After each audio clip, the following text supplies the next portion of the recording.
At National Geographic Learning, we serve English learners by reflecting the mission and work of National Geographic in our programs. We are inspired by Alexander Graham Bell's original goal for the magazine to be about the world and all that is in it. And we try to bring the world to the classroom and the classroom to life. If you look at our learning programs, you'll see that they're like workbook versions of National Geographic, filled with incredible photography, fascinating stories, and the real work of explorers. Explorers in particular resonate with learners because the explorer's search for knowledge and understanding is the very essence of education. At National Geographic Learning, we believe it's an incredible world, and we want to share that with students. We want students to be filled with awe and curiosity by amazing photographs and stories of their world and all that is in it. Because we know that a curious student is a motivated student, and we believe that a motivated student will be a successful student. With our programs, we're always mindful that we're not just teaching vocabulary and grammar. We're opening up the world to students who have otherwise not experienced it. Students in China, Vietnam, Brazil, Saudi Arabia, Eastern Europe, literally everywhere. We want to help these students experience their world and develop their voices. Besides having great National Geographic content, we also work with TED Talks, and we are TED's exclusive partner in English language education. TED Talks are the single most widely sourced videos for English learners, popular both because of the ideas in the talks and because of the natural English used by both native and non-native TED speakers. Ultimately, the incredible content we have from National Geographic and TED enables us to develop programs that are relevant, motivating, and powerful learning tools that bring the world to the classroom and the classroom to life.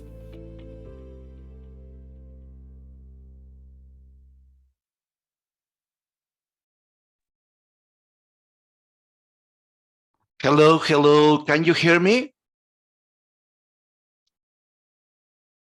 Yes. Yes, Hi. thank you. And the day finally arrived. Good evening. My name is Fabian Garcia, National Geographic Learning Senior Sales Manager for South America. Thank you for letting us be part of this significant event. I will start by thanking the URP team, Ms. Mónica Meléndez and her people, and especially, I would like to thank the participation of the Programa de Especialización en Enseñanza de Inglés de la Universidad Ricardo Palma de Perú, who were actively involved in the organization of this summit. Some of the speakers in this two-day event are from this program. For those who don't know National Geographic Learning, it is the result of a partnership between the National Geographic Society and Cengage Learning, an educational publisher dedicated to the creation of programs for the teaching of English. Our mission is to bring the world to the classroom and the classroom to life. We create programs for teaching English with National Geographic Learning content. In our materials, we incorporate and highlight the work of National Geographic explorers, scientists, photographers, and researchers. The commitment to develop English speakers who will be also 21st century citizens, aware of their environment, the real world, and with the skills to perform successfully in a globalized world, is a task that we share National Geographic Learning and Universidad Ricardo Palma de Perú Language Center. This summit is an opportunity for teachers to transform themselves, to become more creative, to move beyond teaching in traditional learning spaces. We are extremely proud of everything you are doing to keep your students engaged and motivated during these challenging times. It is impossible for us to fulfill our mission without you. We are honored to be able to support your effort with our materials for teaching and learning English, and we are very proud to be part of this professional development training, where different academic experts will share with you tools and tips on English language teaching trends, which along with your experience and contribution will surely make this event memorable and valuable for all of us. I would like to reiterate our gratitude to Universidad Ricardo Palma Language Center and every English teacher for allowing us to work hand in hand in the promotion of this value of human development and care of the planet. Thank you, and I hope we all have a great summit. And now I'd like to introduce you to our product coordinator for South America, Benjamin Gonzalez, who will introduce our first speakers. Welcome, Benjamin. Thank you very much, Fabian, and thank you very much to all people here at the university. And today I've been honored to introduce you to our first speaker. Her name is Xochitl Arvizu, and she's a passionate teacher, educator who discovered her teaching vocation at 8 since 1991. She has taught students at different levels and age groups, but she most enjoys working with teachers. Xochitl has a master's degree in education from Exeter University. She has participated in materials evaluation and development, as well as the directed curriculum design projects for many institutions. As present, she is a team leader for speaking examiners for Cambridge Assessment English and runs her own consultancy firm, Creative Solutions in ELT, working alongside National Geographic Learning for a variety of academic projects. So let's give a very big round of applause to Xochitl Arvizu. Welcome, Xochitl.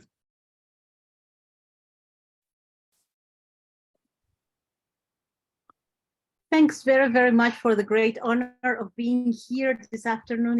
It's fantastic to have the chance to see people from different hemispheres, from different places. Benjamin, thank you very much. I am very, very honored to see you all. Well, let's get started because we only have 50 minutes to talk about a topic that I think is fantastic and very important for us as teachers, because of course, what we expect as teachers is for our students to have the ability to show what they know, what they can do, just to be themselves in a foreign language. I do believe this is one of the most important goals that we have ahead, because what we want is for our students to have the chance to experiment life in a foreign language, to live life in a foreign language. And that's why this idea of making thinking visible and the ways in which we can exploit these very relevant ideas, I think may come very, very handy to you.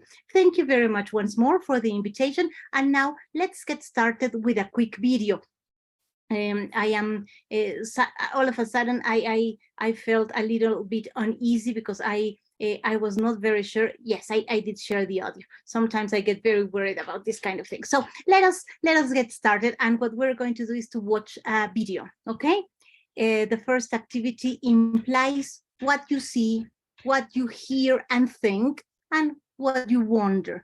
We are going to watch a very, very short video, and you're going to listen to music, you're going to watch images. So if you have excellent memory, please just bear it in mind and memorize it. If you're not that good, please write because I would like you, by writing there in the chat, things that you see, things that you think or hear, and things that you imagine while watching this video. Let's get started.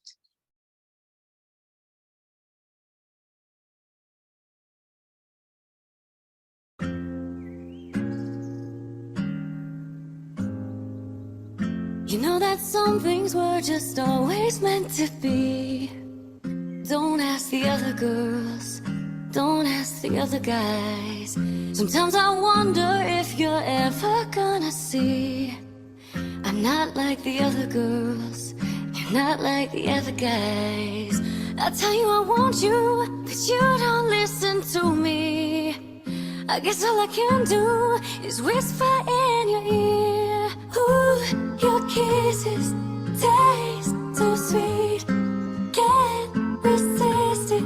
Stay with me and promise not to wake me if it's all part of a dream. 'Cause baby, it feels like heaven. Won't chérie, bonsoir, enchanté.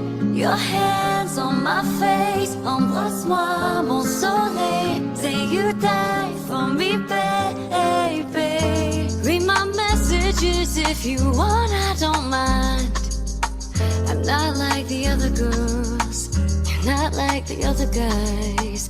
Hold me close, cause it's too soon to say goodbye. You're some kind of beautiful, and you got me in the sky. I tell you I want you, but you don't listen to me.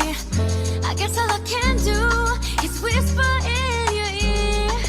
Ooh, your kisses taste so sweet. Can't resist it. Stay with me and promise not to wake me if it's all part of a dream. Cause baby it feels like heaven. Mon chéri, bonsoir, enchanté. Your hands on my face, embrasse-moi, mon soleil. Say you die for me, baby.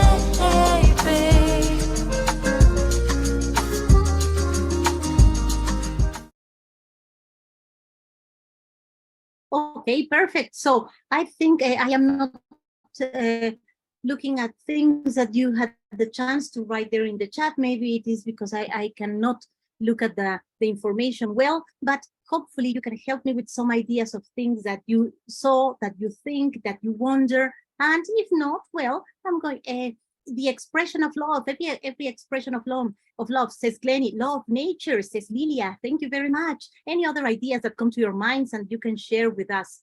Different kinds of love. That sounds very nice. Thanks a million, Amuaro. Thank you very, very much. Love with the family or within the family. You said love, emotions. Emily in Paris says, Wilfredo, you are a fan just like me, I think. And then togetherness, union, lovely video, says Inez. Thank you very much. Feelings, love, freedom, diversity, love, people. Good afternoon, family, love, love in general. Thank you very much. Now, are there any words that you identified? Were there any words that you could identify from what you heard from the song, from the lyrics? Nice lyrics, you said, Maria Juliana, thank you. Ich liebe dich, says Erika. Okay, yes, this song is bilingual, isn't it? Yes, thank you very, very much. Any other things that you identified? You identified Mon Amour, yes, very good. Love, very nice, excellent. Now, please write there in the chat things that you wondered about, things that you imagined, things that came to your minds, and maybe things that you felt while watching the video. Let's put together this idea of wondering, imagining, but also feeling and sensing. Okay, so Marie says love, diversity, and family, even pets all over the world. Yes, most definitely. Peace, romance, says Lilia. Peace, says Oriel. A soulmate, says Luis Walter. Thank you very much. Felt that everything is okay. Vacations, teaching with love, says Mariana. Yes. Oh, yes, yes. Lots of passion, lots of passion. Thank you very, very much, everybody. So what we did is a very, very simple taste of what making thinking visible is really. If we, for example, think about ways of helping our students express what they thought, what they came up with when they were participating in an activity, etc. This is really what we are doing. That's a way to make thinking visible. Traditionally, when teaching lessons, traditionally when teaching our students, we have been very, very worried about finding ways to help our students very much from the cognitive perspective, very much from vocabulary they learn, from structures they learn, and just storing and getting all this information. Little by little, education started to shift from a very teacher-centered approach and a very, and the student as the observer, as the student as an observant participant in the class, moving towards the use and taking advantage of elements such as language skills. We know now that language skills are those fantastic elements that enable us to express what we know to the world. We know, of course, that all the information that we gather, all what we teach our students and all what they gain from the cognitive perspective is very helpful and just enable them to produce later. The idea of making thinking visible has to do with this, taking advantage of the cognitive power of our students with the use of language skills in such a way we can transfer and get to see, get to taste what they got, what they learned. So how does this idea of making thinking visible work? From a series of what we call thinking routines. Thinking routines are little tasks, little activities that have some questions that guide the practice. These thinking routines are divided usually into 3 stages. As you can see here, we have 3 stages: see, think, wonder. And of course, they all imply showing and telling. They always imply sharing information with the others. So for this quick video, that 3 questions that guided our practice were: what do you see? So you identified vocabulary, you identify structures, you identify functions, for example. Then what do you think about that? What connections do you have with what you see? Do you feel happy? Do you feel peaceful?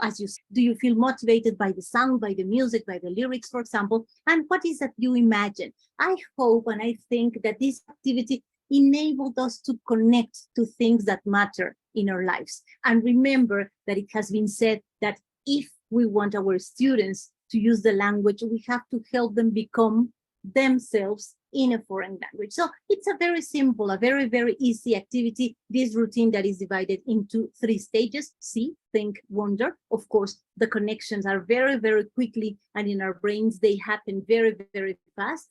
But this activity may work very well with any kind of video, pictorial, sign, language that you use. And what we are is activating our students' schemata, activating their prior knowledge so that they can transfer what they know and bring it to the equation. So hopefully you like this quick activity we started with. This is the first routine that we are going to discuss today.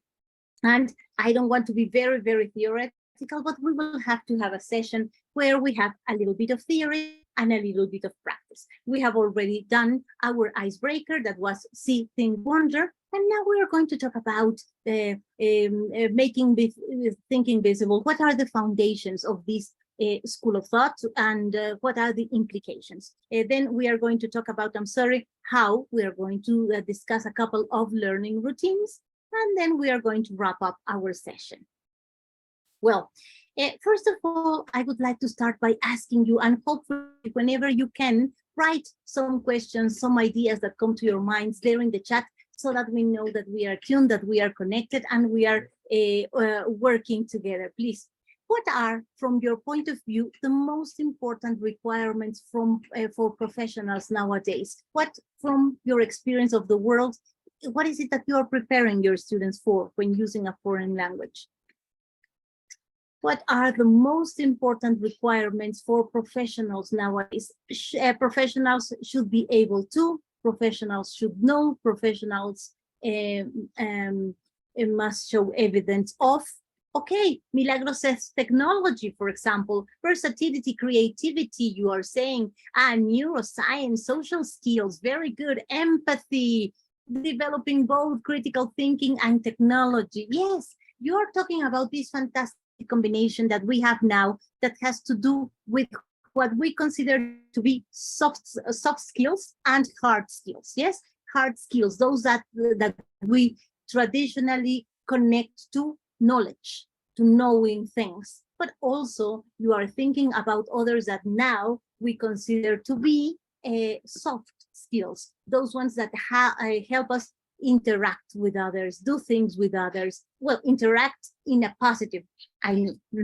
And you said, yes, 21st century skills, emotional intelligence, all these elements that are very, very important. So UNESCO says that amongst the things that we need to be able to do in our classroom is this balance, this combination of what we know, but also our ability to share and to do what you are suggesting there in the chat, collaborating with others, dealing with others, leading others, helping others, being empathetic with others. Yes, Delicia, soft skills should be taken into account. This was said by Guy Claxton. Guy Claxton is one of the most important theorists that talk about soft skills. And Guy Claxton says something that I really, really love. Think of a machinery, think of an engine. What we can say is that soft skills are the oil of the machinery of hard skills. Yes, of course.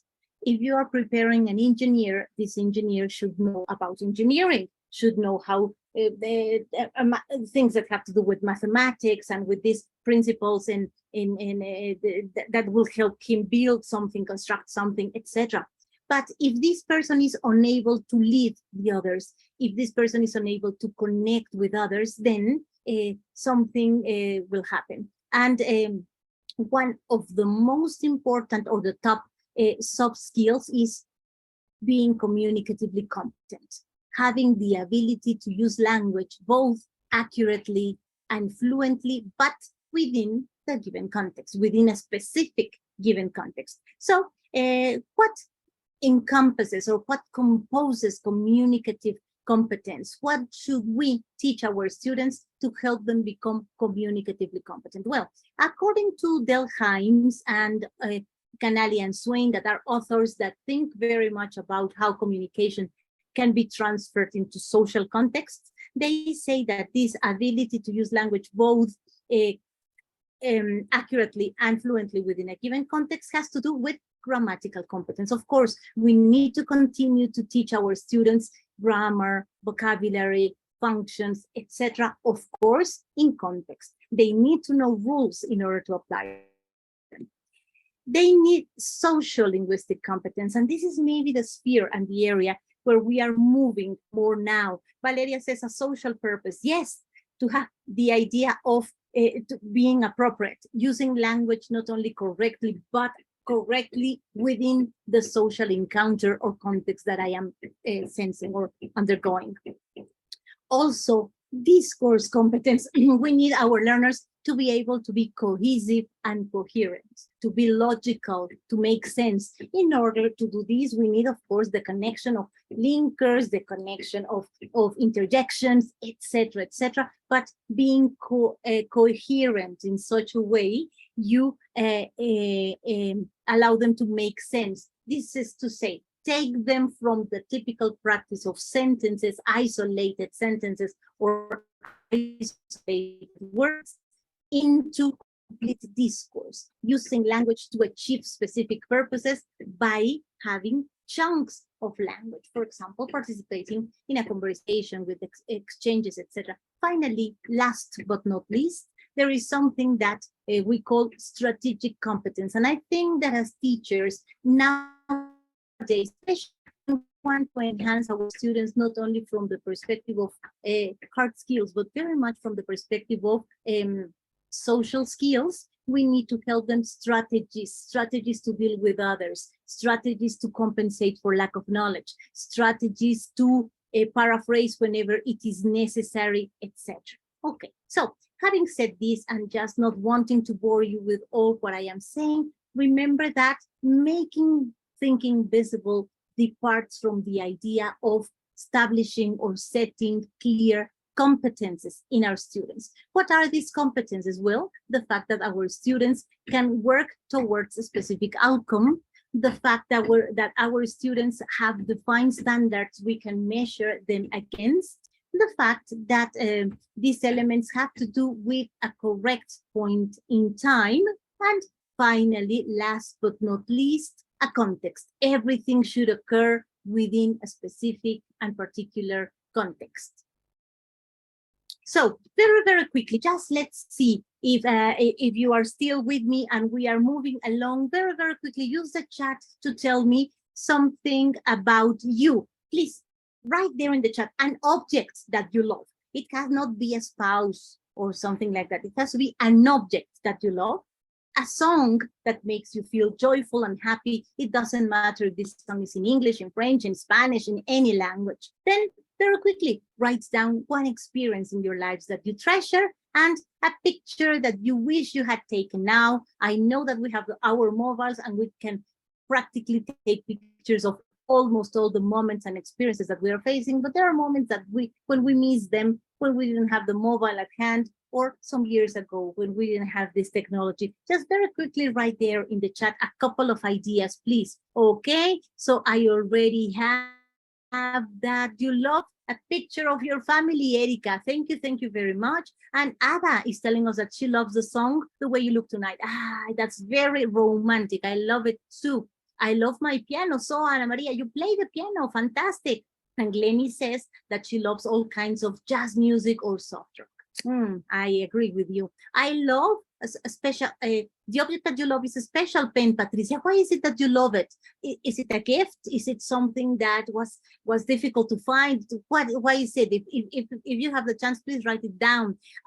You love your geisha doll. Wow, Marie. Does it remind you of a happy period, of a happy moment? Why is it so dear to you? Very good. And you love the scientist, of course, definitely. Well, Lori says that an experience that she treasures is her last visit to Cancun. Wow, yes, Lori, yes, you have very, very good taste in wonderful places to spend your life, well, where you can spend beautiful times. You love your Bible, Gabriela, thank you very, very much. Is it only the content, or is it because in addition to this, someone valuable gave it to you, or you got it special moment? You love your camera, Noelia, very good. Okay, you also, Mariana, love your camera. So Noelia and Mariana both love cameras. That's nice. Your bike, your bicycle. Well, you have fantastic ideas here. Well, I am sorry I cannot read all of them, but thank you very much for participating. I am trying to look for the picture that you wish you had taken, and I think I found Elius, who says kayaking on the Amazon River. This is a picture that you don't have, and that was fantastic. It's only stored there in your minds. More beautiful songs, more beautiful experiences. We are the champions, of course, and your experience, the experience that you treasure, Jose Leo, is traveling to Europe, of course. Okay, fantastic. Thank you very much for your participation. Now, this is another making thinking visible strategy, which has to do with transferring or sharing your information. Just as a quick reminder of what we are saying, remember that this idea of making thinking visible departs from the notion of what we call backwards design. And backwards design implies that, first of all, before I think what are the learning experiences that my students are going to face, I have to have lots of clarity regarding what I am looking for. Just think of this example that I am going to give you. Imagine that I tell you that today I would like to have chocolate cake for dinner. I really, really want to have chocolate cake for dinner. I am into bakery. I like baking things. And this is the first time I'm going to prepare the chocolate cake, but I have already found the chocolate cake of my dreams. Look at it. This is the picture of the chocolate cake of my dreams. I want to eat this chocolate cake today. So first of all, I need to have a clear picture in my mind of what is it that I am expecting. I am expecting this. This is my expected outcome. So this is how we envision evidence in our students. What is it that I expect my students to be able to do by the end of the session? Things that are observable, things that I can see. They will be able to express these. They will be able to relate these. They will be able to tell an anecdote. Just observable and measurable things that will be linked to observable evidence. Yes. For example, if I say by the end of the session, my students will have learned present continuous, it is impossible to see if they learned it, because learning is something that happens within our brains and we cannot open their brains to see it. But yes, I can see them describing a picture of something that's happening right now at the time of speaking. So evidence has to do with measurable things, with achievable things, and it has to be profile oriented. So I want this chocolate cake. This is my vision. This is the vision that I have that I want to accomplish by the end of the session. Then, after establishing the specific evidence that I want, I have to establish the route. What are the steps that I am going to follow? What are the ingredients that I am going to include? What are the more than anything else, what are the approaches, methods, the techniques, the specific things that will take me from envisioning something to actually achieving this evidence, to getting to this specific evidence. Then we have evaluation. This is the chocolate cake that I envisioned. This is the chocolate cake that I wanted. This is the chocolate cake that I produced. To some of us, this looks even better than this one, even tastier than this one, even more delicious than this one. For some others, well, maybe not that much. Evidence is something that we need to measure by considering the extent of achievement. How far did my student go? What are the elements that he has already achieved, and to what extent? What are the elements that he doesn't, or he hasn't achieved, or she hasn't achieved yet? So this will enable me to set new action points. So if you look at this, actually making thinking visible is a way to enable you to gather the evidence that you need in such a way you can plan new action points for the future, okay? Just remember, in order to go about this idea, we need first to identify the desired results, then define what will be my evidence of learning, then find, think, or plan your instructional plan. What activities are you going to include? What materials? What tasks? How many times? Etc. Assess through activities from the strand of making thinking visible. A routine that will give them time to think, to wonder, to activate their schemata, then have them do something and then express it. That will enable you to assess your learners so that you can set new goals. Goals that might be related to what happened or that extend what happened. And this is something very, very important. But okay, enough of me speaking because I know it's very boring. So let's just very quickly wrap up with these ideas of making thinking visible in order to actually go for a couple of activities or a couple of routines that help us with this. Just remember that making thinking visible, well, of course, as its name reads it or says it, it promotes thinking, activating schemata, okay? Promotes transference, an opportunity to do, to observe, to see, then pushes learners to go beyond. These routines imply not having students listening to us all the time, but doing things by themselves. And it is, of course, as we said, based on the foundations of backwards design. I have a plan, I have expected outcome, I have designed my evidence, then let's do it and let's assess. Now, we're going to do a quick activity. Hopefully you can help me by writing down there in the chat words that come to your minds while listening to the sounds I'm going to play. I'm going to play a variety of sounds. Please, whatever you think this is, write it there in the chat, okay? Some of the sounds are rather long, so I'm going to cut them before they finish and tell you that we are moving into a new sound.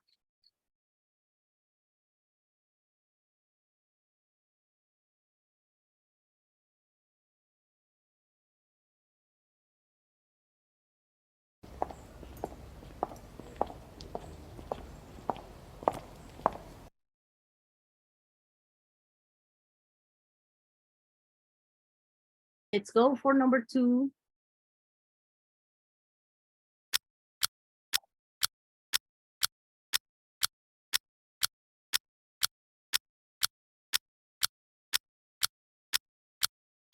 Number 3.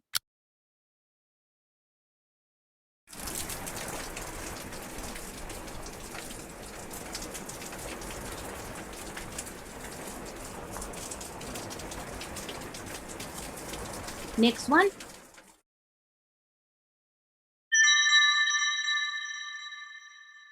The following one.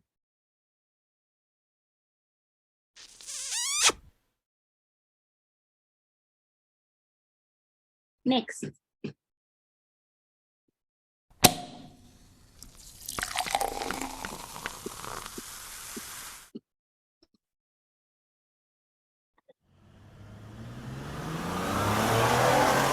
We're going for the last one.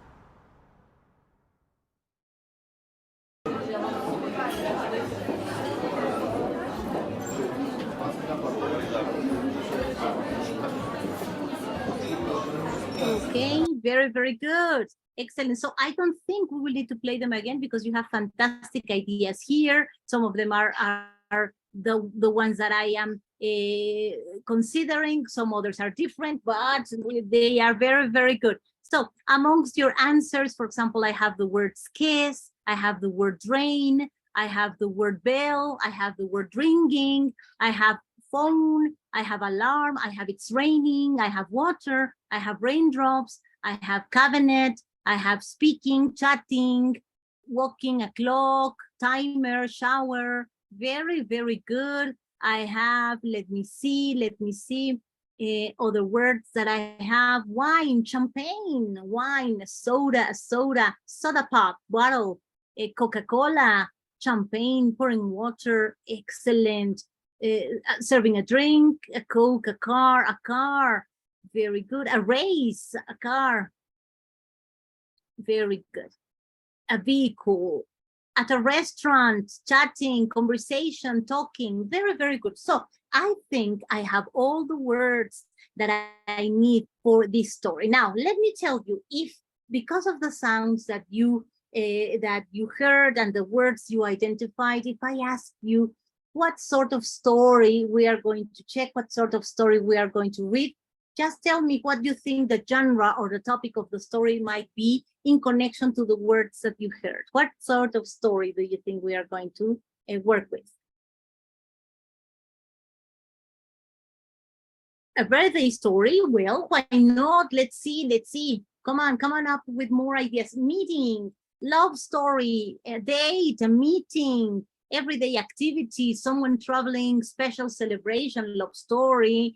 Okay, official story, webinar, day in the city. Well, you're so clever, so intelligent, and so creative. You came up with fantastic ideas, but those of you that said love story or date, you are right. This is the correct one that I have. And this little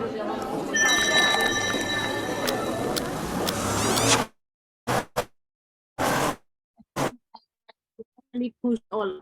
This was not my intention, but what we're going to do is work with this story, little story that is called The Most Romantic Date of My Life. Just very quickly think back and think about the ingredients of what would be for you the perfect date. What would be the date of your dreams? What would you like to do in that date? Who would you like to have the date with, etc. Start thinking about this, because I'm going to ask you at the end of the activity, what would be the perfect date for you? Now, I am going to present you with mine, the most romantic date of my life. Yes? So this is what we're going to do.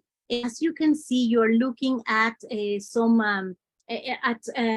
paragraph with this a gap text. It has some gaps. What I would like you to do is to try to put together the words that you heard, the words that you identified there when we were listening to the little sounds, and try to accommodate them into the correct space, into the correct blank. Of course, if they need, for example, if it is a verb, if they need to be organized into a tense or something like that, please go ahead. Yes, organize your words or change your words in accordance to what you need. And I'm going to give you a couple of minutes, 2 minutes really, to complete the paragraph. And we are going to check it together.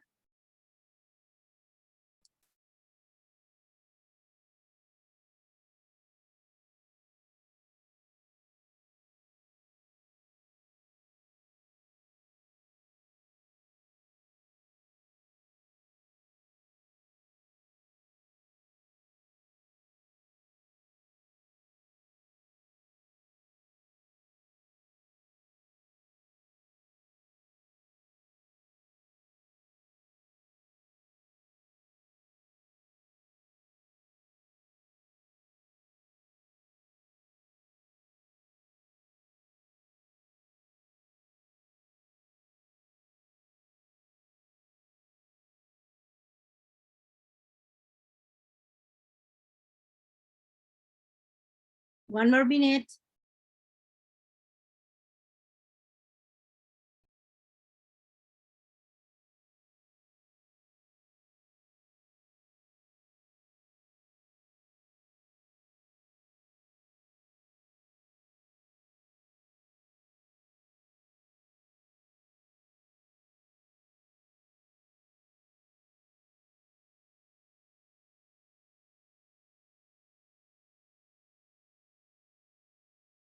Okay, let's see. I hope everybody has got the answers, has got the answers to each one of the blanks, and you managed to accommodate them. So this is what we're going to do now. I'm going to read the story to you, and I would like you please to check if you have the same answers or different answers. Why don't you help us by writing some of your ideas there in the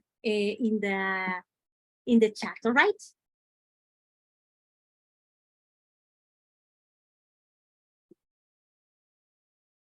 So let's see. The most romantic date of my life. When I saw her, I heard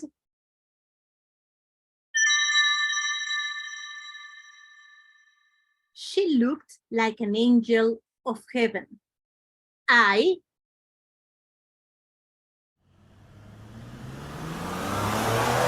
a romantic.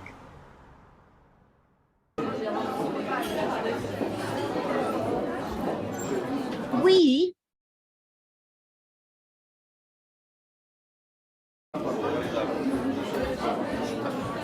for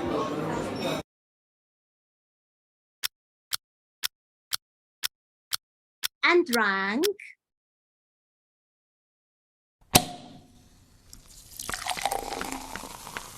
we slowly under the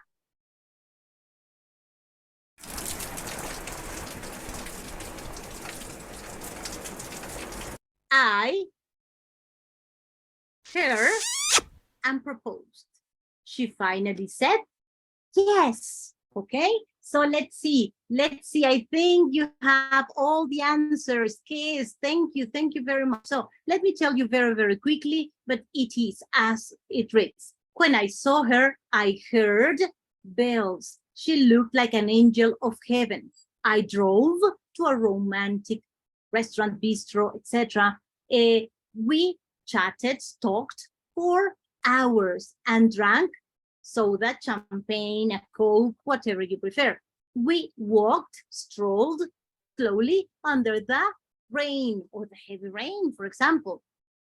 I kissed her and proposed. She finally said yes. Okay, so let's see this routine. Thank you very much, everybody, for writing down your answers there in the chat. They were fantastic. And well, very quickly talk about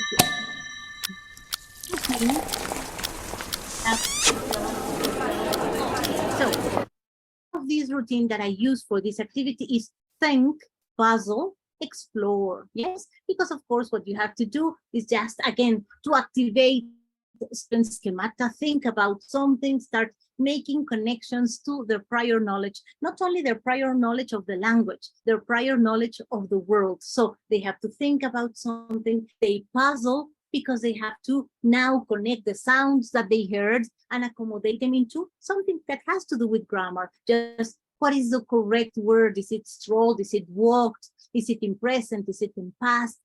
Etc.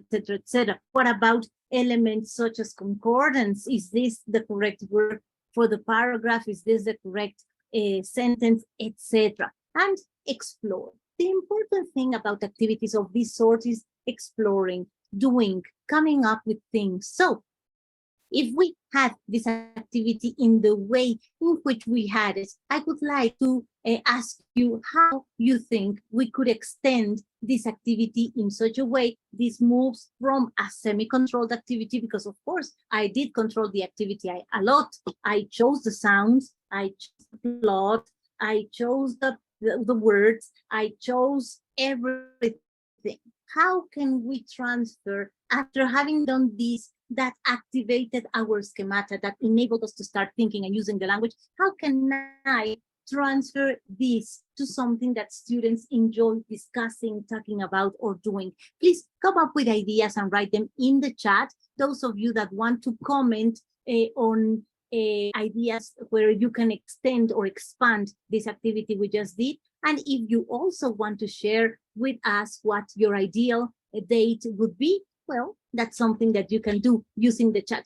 I have already, sorry, asked you about this idea of what your dream date could be. That could be a possible extension activity after listening to someone else's dream date. Then talk about it, just a speaking activity where they talk about it, or maybe writing a letter, writing a description, etc. Yes. For example, Amora says, yes, student will write a different end. For example, Jessica says brainstorming, having students share their own ideas, activate students' prior knowledge. Yes, just remember, the important thing is to make connections in such a way that students can show you actually in what way or what it is that they are thinking, what is the knowledge that they already have, the linguistic knowledge, and how they connect it to their knowledge of the world, to who they are, which is the most important thing about using a language, being able to express who you are, to express yourself, to make their own love story, says Marie, and Rosario says writing their own story. Of course, draw it, write it. I don't know. There are so many things. Maybe we can ask them to create a little TikTok. Who knows? Their creativity is wonderful and fantastic, and they can take advantage of this. Glennie is suggesting using body language, etc. So I know that we are almost heading towards the end of our session. We have 7 minutes to do this. So I would like to finish with another routine, and maybe if time allows, we can sing a little bit of a song if we have the time. But I know we have 7 minutes, so let's go into the next routine that I have for you. And very quickly, I'm going to take advantage of your kind help and support. Please write the ending of the sentences that I am going to show you. Please write them in the chat very quickly. These are moral dilemmas, okay? Moral dilemmas. What could you do if you had a string? No, I'm sorry. I am, because of time, I'm going to skip this one and I'm going to go into this one. Moral dilemmas. Okay, moral dilemmas. What could you do if? Very quickly write your answers there in the chat, okay? What could you do if you found a suitcase full of money in the bathroom, in the toilet of a restaurant? 6 minutes. Yes, let's run like chickens without a head. Okay, what would you do if you found a suitcase? Inform a manager. I would look for the owner. I would take it to the police. I would take the suitcase to the lost and found. I'd call the manager. Probably I'd look around. A supervisor, I would take it to the manager's office. I would leave it there. Very good. Okay. So you're so nice, so beautiful people that couldn't keep it. That's fantastic. That's a good moral dilemma for you. Not a dilemma because you immediately knew what you could do. You would ask, you would check if there were cameras. Okay, that's very nice. Now, what about a friend asks you how he or she looks with unbecoming clothes? Imagine that a friend that you dearly love and that is very important to you, this friend decided to ask you how he or she looks with very unbecoming clothes. You look at your friend and you say, no, please, no, this is not what you should wear. What would you say? Valeria says that she would be honest, but using kind words. That's nice. Thank you very much. Ana Maria says that she would suggest a new outfit in a polite manner. Kevin says that he would be sincere, but using kind words. Edith says that, Edith is talking about the previous one. You would be honest. Everybody, you're so nice. All of you would be honest, but of course, you would find nice words to tell your friend. That's nice. What could you do, my very dear ones, if your mother-in-law served a disgusting, horrible, fuchi food? What could you tell your your mother-in-law when she served a disgusting dish?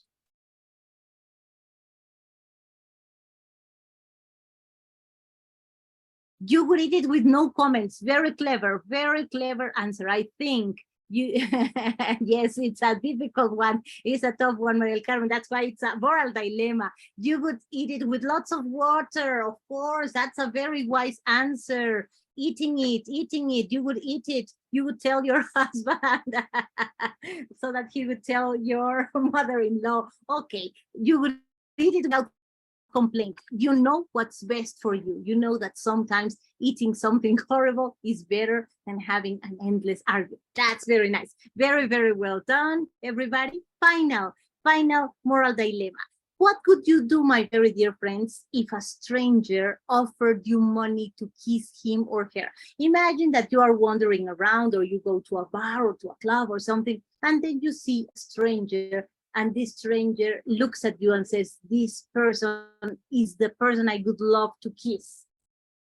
What if this person decided to come, approach you, talk to you, and said, I'm going to give you money, but kiss me? What would you say? No way, says Andrea. Just no, says Pedro. I would accept it and I would call the police. Are you crazy? I would run away. Kick or punch, it depends on the stranger. You say, no way, run. I could say, no, it's popular nowadays. I could do it. I would pass and just keep walking. Well, of course, you are all thinking about your present situation in life, and maybe the fact that some of you may have husbands, wives, querencias or something, and as a result, you decide not to do it. But could it be different if you were maybe 10 years younger, 15 years younger, and you had not found the love of your life yet? Could it be different? Okay, take a look at the approach of this person. Think if you would do the same or not. Just, I think because we only have 2 minutes to go, we can think about this, answer this moral dilemma, and just think our ways out of the session. Without further ado, I would like to ask you the routine that we can use for this specific activity is I used to think, now I think. You told me how you think now. Well, after looking at the lyrics, tell me if you would have thought differently some time ago.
Stranger if you haven't found the love of your life? Just think about it. Moral dilemmas are always a fantastic making thinking visible strategy for your learners so that they can take advantage of what they think, how they feel, and just show it to the rest of the world, taking advantage of the learners. Okay, so just to say goodbye, I would always like to finish by telling you this fantastic thought by Guy Claxton, who would always ask you, what do you think your students are finding or encountering in your daily encounters with them?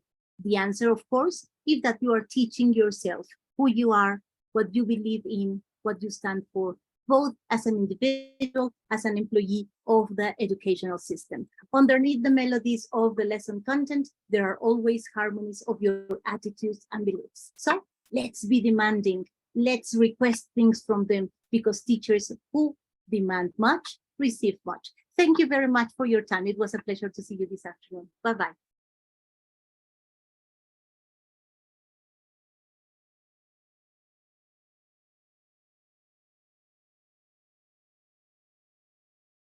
welcome to the second day of this wonderful meeting.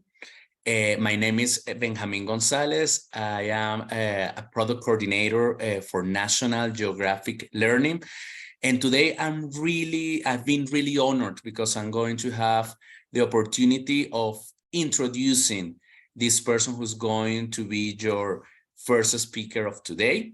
Well, her name is Esther Vasquez. Esther Vasquez is an experienced and passionate teacher and a teacher trainer in the ESL field and has taught English extensively at different levels and backgrounds. She's also an academic consultant for National Geographic Learning and has delivered presentations all over South America, in Central America, Spain, India, and in the USA. Esther holds a bachelor's degree in educational management and a master's degree in neuroscience for educators, and has specialized in the areas of neurolearning, neurodiversity, and social emotional learning over the last 14 years.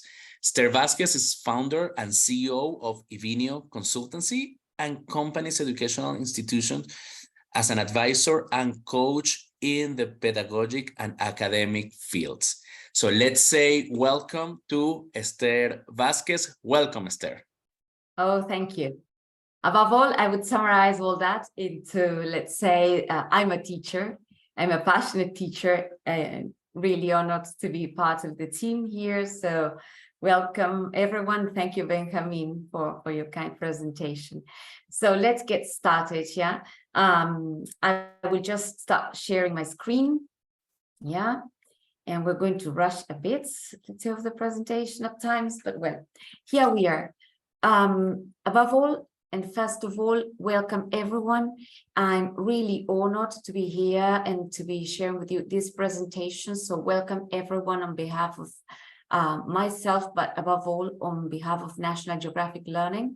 And well, as Benjamin was telling you, you probably know, the presentation will be about brain-based learning and social and emotional education, right? Or teaching and learning, as I like to call it, as two key or central pillars, although the word is not there, for 21st century education, right?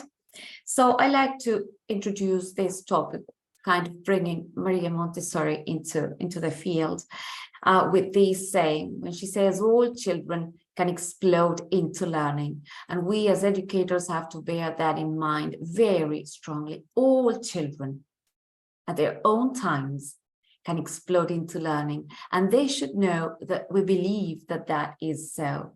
And I've kind of given myself this permission to modify it slightly, because all students can explode into learning. Sometimes we have students who are not children any longer, and yet, let's say, they still are not self-confident enough.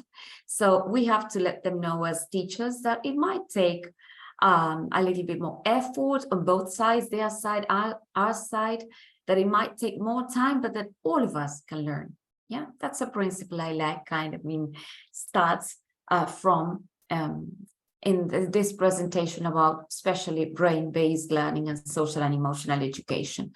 So in some cases, learners of a language, and learners in general, let's focus now on learners of language, might have a strong feeling of those things that they can't do, or those things that are impossible for them, or those things that are really weaknesses in them. So it's our duty, yeah, and I know you know this, and most probably all of you share this with you, are there to let them know that we do know that students, the same as us, have weaknesses. Yet we're going to go for the strengths to see what we can build on, yeah, after we spot their strengths. We will have to work on their weaknesses, definitely, but we will look for strengths as well, right? And so the same we will do with these things they might find are impossible for them. We'll see what is possible and what things they can do, not just what they can't, yeah? Okay, why? Because this is brain compatible. Nobody, neither you nor me, can really learn much out of long periods of frustration. Yeah, nobody, because the human brain needs stimuli, right? So that's why, let's say, we are talking about this. We have to talk a bit about emotions, And I want to get started here. I'll be asking you some questions, so I'd love to read you in the chat, right? In the chat box. So, for example, here, this is my first question. Can we say that emotions may be positive or negative? Do you believe that some emotions may be positive and some emotions may be negative? What do you think? Let's see, can we say that some are positive and some are negative? Would that be wrong? I mean, saying that this is so. What do you think? Well, hello, yeah, you seem good greeting each other. So do you think that emotions can be divided into positive emotions and negative emotions? Yes or no? I can't read. Yes. Okay. Ana Maria, thank you. Andrea, good. Daniela, good. In general, good. Good. Mixed emotions, good. Sure. Right. Well, I will tell you something. In fact, we should not say that some emotions are positive and some are negative, because you know what? All emotions are pro-survival. They're all there to give us a message. They're all there to defend us from something. Yes, what we can say that some emotions are pleasant and some emotions are unpleasant, but they're all positive in the sense that if I'm sad, definitely that's not pleasant generally. Nevertheless, if I start to explore that sadness, there may be a message for me there. So of all emotions, we can sometimes even be experimenting, let's say, or experiencing, let's say, moments in which we might feel sad and happy at the same time. We can distinguish that. But the point is that emotions are always pro-survival. They're always there to announce something. Am I in the right place? Am I with the right person? Am I insisting on having this job? I mean, it might be unpleasant, but go for that. Exploring what those sometimes unpleasant emotions might be telling you, right? So then, yes, we can say maybe positive or negative is what we do with emotion, right? Generally, we have a thought before an emotion. Generally, whether we are aware or not, if we take some time and explore why we might be experimenting or experiencing an unpleasant emotion, and we can kind of go back onto what came before it, probably there was a thought that worried us, a thought that was not that positive. So emotions are there. We are extremely emotional beings, right? And as I said before, they are neither good nor bad. They are pleasant or unpleasant. They're all pro-survival. What, yes, may be said to be good or bad is what we do with the emotion. It's not the same to respond that would include the frontal lobes, right? Rational processing than to react. That would be instantaneous, right? So there is a mindful difference. And that would be like, it's been times like 325 milliseconds, right? If instead of reacting, we just hold back for a while and leave some rational thinking, let's say just go, maybe instead of reacting, we may be responding. There are times when we have to react. Yeah, if I see something that scares me, maybe a bus is coming too close, nothing bad with reacting. Maybe then I may realize that, well, I exaggerated it a bit.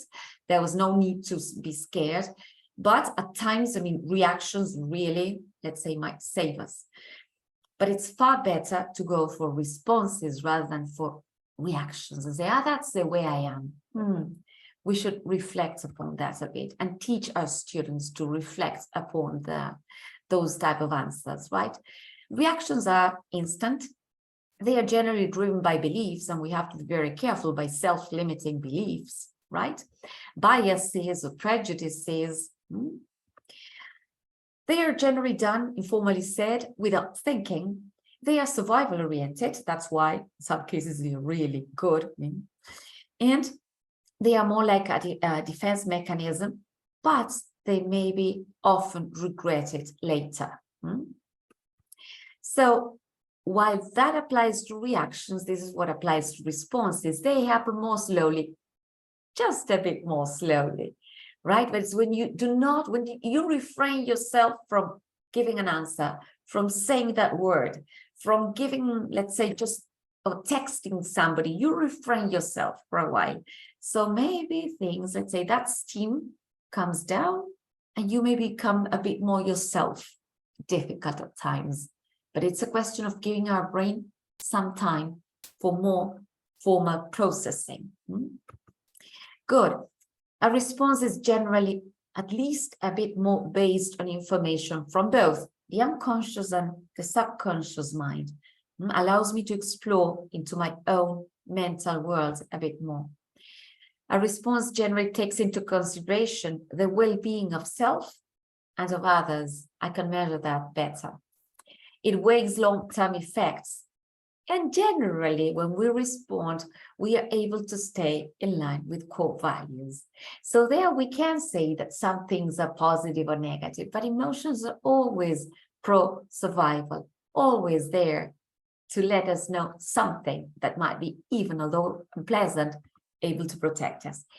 Now, why do we experience different emotions? Yeah, maybe in front of the same event, somebody gets dreadfully angry and somebody says, well, come on, just forget about it. Say, how is it? How come that I'm so angry and the other one is not? Well, because we're not all alike, and we know that. And that impacts in every sphere of our lives and in the emotional world as well. So emotions have roots in a genetic predisposition, but that's not it all, right? Our personal history, our earlier imprints, what has happened to us, especially as children, right? When we were little children. But then they also have to do with any effort forward that we have made to kind of improve, to change, to manage our emotional world, to regulate, which is a better word even than manage. So that's good news, because we are free. We cannot say, I'm like this is the way I am, or my mother was like this, or that's part of it. That may be genetic or, well, earlier imprints. But because of, let's say, plasticity, we know we can change. So there are no excuses, right? Good. So that's the good news. Neuroplasticity has been discovered. You know that we can mold our brain if we want. Yeah, we can make changes, profound changes. They will take longer, definitely. Definitely. Building new habits is always difficult, but it's time consuming. It demands a lot of will, but I mean, it's possible to change attitudes, to change the way we feel as well, right? So just to let you know, emotions have three components, and generally the two first ones just come up and we are not aware of them. Yeah, we may even, facial expressions may already have started to show, and we have not yet brought the third stage. Yes, that is the cognitive thing, the explanation. So the subconscious mind reads that, let's say, that the environment before the conscious mind. It's incredible. So sometimes we start to say we may have a lump in the throat. We may see that our heart starts beating crazily. We start experiencing a dry mouth. We are afraid. And then we can, as a third thing, they all come one after the other, very, very close, one to the other. Then we can kind of put that into words. And that's why, and this is for you, for me, for us students, when in danger, let's better react even. But when experiencing some unpleasant, let's say, emotion, if we want to regulate, we should never start by the explanation, I'm going to calm down. No, we should go the way it all started. That's why breathing is so important. You know what? Of all our physiological, let's say, deeds, the only one we can control is the way we breathe. Yeah, we cannot control our heartbeats or any other. function or body function. But yes, if I start to regulate a bit with my breathing first and trying to calm down my thoughts, yeah, that will happen. If I try to just, I'm going to calm down, I'm going to relax, it's going to be more difficult. We need to calm the body. We need to probably relax the muscles, see if we are not too tense, yeah, and then relax. And gradually, once the heartbeats become slower, yeah, we will feel more kind of, ready, yeah, to start processing thoughts better. So we should always go from the physiological, yes, the behavioral, yeah, to the rational thing, not the other way around. We are not very good at controlling emotions if we want to start by the explanation, yeah? Okay, so I suppose you know who this man is, right?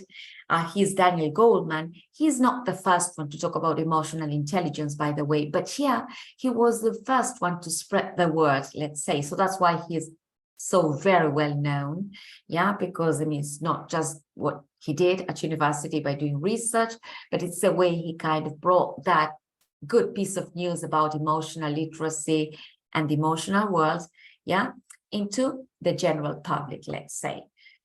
So he says, what is emotional intelligence?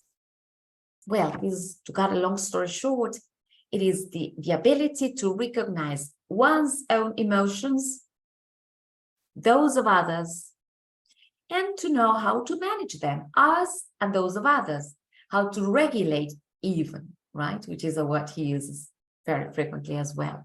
How to try and help others regulate their own emotions. That would be EI, emotional intelligence. And you know that very many people, large amounts of people have a high IQ, but a very low EIQ, right?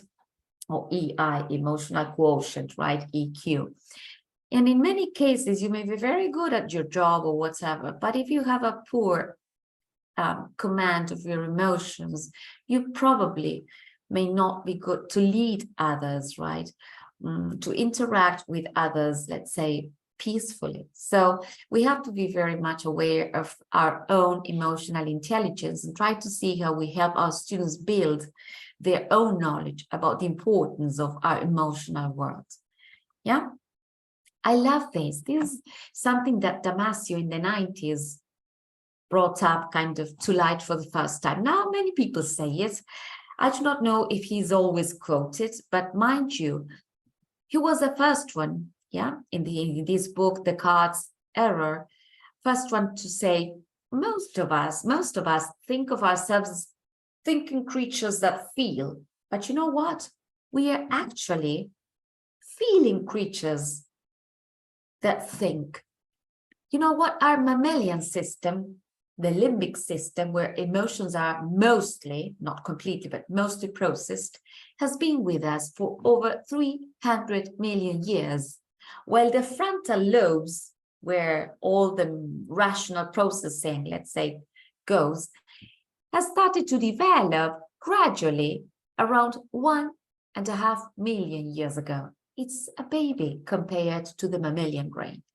So that's why we are highly emotional. That's why in this book, Descartes' Error, yeah, I think, then I exist. Yeah, in this book, he tries to show I feel rather than even think. I first think, I'm a feeling being with a capacity, a mild capacity to think. But that's why we are so highly driven by emotions, right? And it's important to know and to let our students know, no matter how old they are about emotional literacy. And I like this phrase by Nost. When little people are overwhelmed by big emotions, it's our job to share our calm, not to join their chaos. And you know what? I just erased this for a while because when people are overwhelmed by big emotions, maybe a husband, maybe a daughter, maybe a classmate, well, you name it. It's our job to try to refrain, not to add more anger, more sadness. And we should expect that from others when it's our case, right? But well, it's not that easy, but the more emotionally literate we become, the better things will be. So if we kind of had to think about what we said before, this question of being self-regulation, trying to help others in their own regulation, we could draw this kind of chart, yeah, to show that all the say, let's see, the different spheres of regulation. So when we talk about personal competence, when I talk about recognizing my own emotions, we can talk about self-awareness. And if I talk about trying to give a name to what others are experiencing, to emotions in others, I could talk about social awareness. And I should try and see if I can work on both fields, my own self-competence and as to reading my own emotions and as to reading the emotions in others. And what about regulation? Well, sometimes it may be hard to self-regulate. We should try. And then we should try and see if we can interact socially with others in an amiable way. At times we may try hard, and yet it takes time, a long time, to build habits. So sometimes I want to self-regulate and I end up shouting the way I usually do, when I know that's not the way I want to be. Well, it takes time. Let's be patient. But let's set the target. Let's set the objective and let's go for it. But be patient, be self-considerate. Yeah, good. Are we fine? Yes, because I am rushing a bit over the presentation. Just want to read you. Are we okay? Just let me know. Yes, good. Attendance ticket. Good. Have a sound mind. Yeah. At times it's not that easy, but that's the idea. Yeah, definitely. Okay. So if we talk about the multiple intelligences, yeah, this would amount to talking about intrapersonal intelligence and interpersonal intelligence. You know, both are key to life, right? Okay. So I like this. This is also, quoted from Goldman. He says that both intra and interpersonal intelligences have to do with what? With being able to pick up emotional clues. I'm starting to feel angry. I'm starting to feel too happy, and I should relax. And just think a bit about this. And also in others, right? Pick up emotional clues. Then he says it has to do with sensing what others are feeling with or without their saying. I like this as well. I'm from Argentina, so this question of tango sounds too personal to me. Has to do with dancing an intimate emotional tango. Yeah? You know that whether we are aware or not, even heartbeats,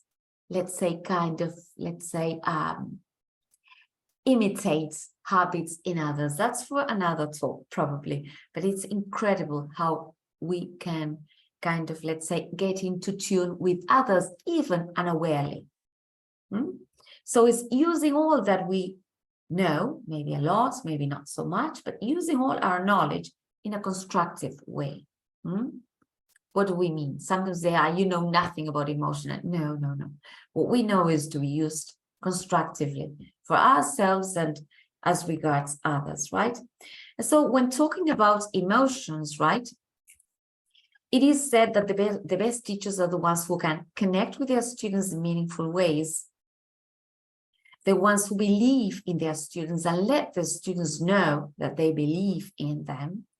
Maybe they can't achieve many of the things, maybe they do not have the best of attitudes, but they should know that we believe that changes may come up. Yeah? Are those teachers who make an effort to understand their own emotions and choose the best way to express them? Are the teachers who teach their students to be emotionally literate? There's no need to spend a whole class and never again. But it's this question of when we sense something, just tackling it. Nobody, neither you nor me, can really do much if we are too strongly taken by an emotion, whether pleasant or unpleasant. Good. teachers who create a resonant atmosphere. We will talk a bit about that in a sec, right? So, you know what? Success obeys more to emotional intelligence skills than to technical ones. Goldman talks about the Peter Principle, for example, in one of his books, and he says that sometimes people are very skillful and they are promoted in their job up to a point at which they become unskillful because they can't manage. They may be, technically speaking, really good, but they cannot hold their emotions properly. So in many cases, success has much more to do with emotional intelligence, emotional regulation than a high IQ. Nothing wrong with a high IQ, good IQ in content. We know that's perfect. But I mean, let's put it in and balance it with emotional intelligence and emotional well-being. Why? Because emotions affect logical reasoning. Definitely they do. Emotions can have a significant effect on the way we think, on the way we decide, and on the way we solve problems. We'll just go a bit deeper into that in a sec. Jose Maria Toro, he's a Spanish pedagogue and writer, says, what use is it for a child to know where to place Neptune in the universe if they do not know where to place their sadness or anger? It's important to know where different, let's say, planets are in the solar system, definitely, but sometimes we do not know where to place our anger, our sadness, our worries. And if a child is too worried, if an adult is too worried about a family issue, he can't think properly. It's the way we humans are. It's true, as we said before, that some people can regulate their emotions more effectively because of genetics, family traits. But in general, nevertheless, it's hard for us when we are too taken by an emotion to regulate, let's say, or to think clearly. So I changed it again a bit. It's not just for children. This applies to all of us, to you and to me as well. What's the use, for us to know where to place Neptune, how to calculate difficult things, plan a good lesson, if then I do not know where to place my anger or how to, as we said before, let's say, manage or regulate it. So I may be the best of teachers, but with very ill manners, doesn't compensate. Yeah, being such a good teacher, knowing so much my subject. We know we humans need to feel safe. I will just go to this that has to do with mirror neurons, right? You know what? You may have heard something about mirror neurons. Tell me in the chat box if you know something about them. Please, have you ever heard about what they are? They are interspersed in different parts of the human brain. Yes, they were first discovered in monkeys. Good. Evan says yes, no. I will just tell you something about them and then do some research. Good, good, Dionysia, good. Mirror neurons are, the same as animals. Animals also, mammals, right? Mammals have mirror neurons and they were first discovered in them. Yes, they are smart cells, to put it informally, in our brains that allow us to understand and predict even emotions, actions, intentions, and feelings in others. The system, this is known as the specular system, starts to develop at around 4 or 5 years old. That's why children can start kind of to, the theory of, I think, including in the presentation, theory of mind, when you can start to know what the other one is feeling. When children are 3 or 4, they're probably just fighting over a toy because they do not really know that the other one is suffering. They know about their own suffering.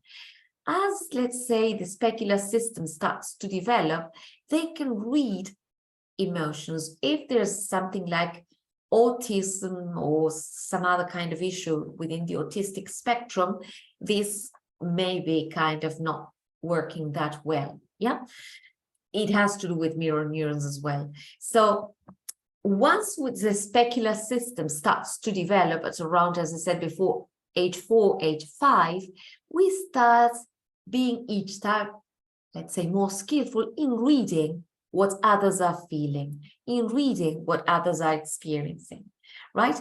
They are located, once I was lucky enough to be in a talk given by Daniel Goldman in Buenos Aires, and I liked the way he put it. He said that they are interspersed in different parts of the brain.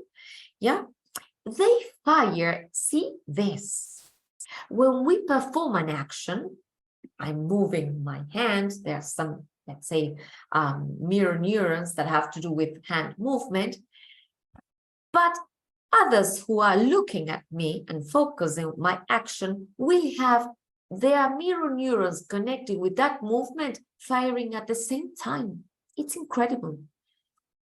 I won't tell you how they were discovered, but they had to do with animals seeing other animals eating, animals just being, let's say, scanned, their brains were scanned, and they saw that those animals who were eating, they were macaques, and those who were just watching had their similar neurons, right? Let's say firing. You say, but these ones are not eating, these ones are. So they started exploring what happened, and it was a great discovery. It's taken as the second most important discovery as to type of cells, right, in the human brain. So we can speak about the chameleon effect. Why? Because it's brain-to-brain imitation.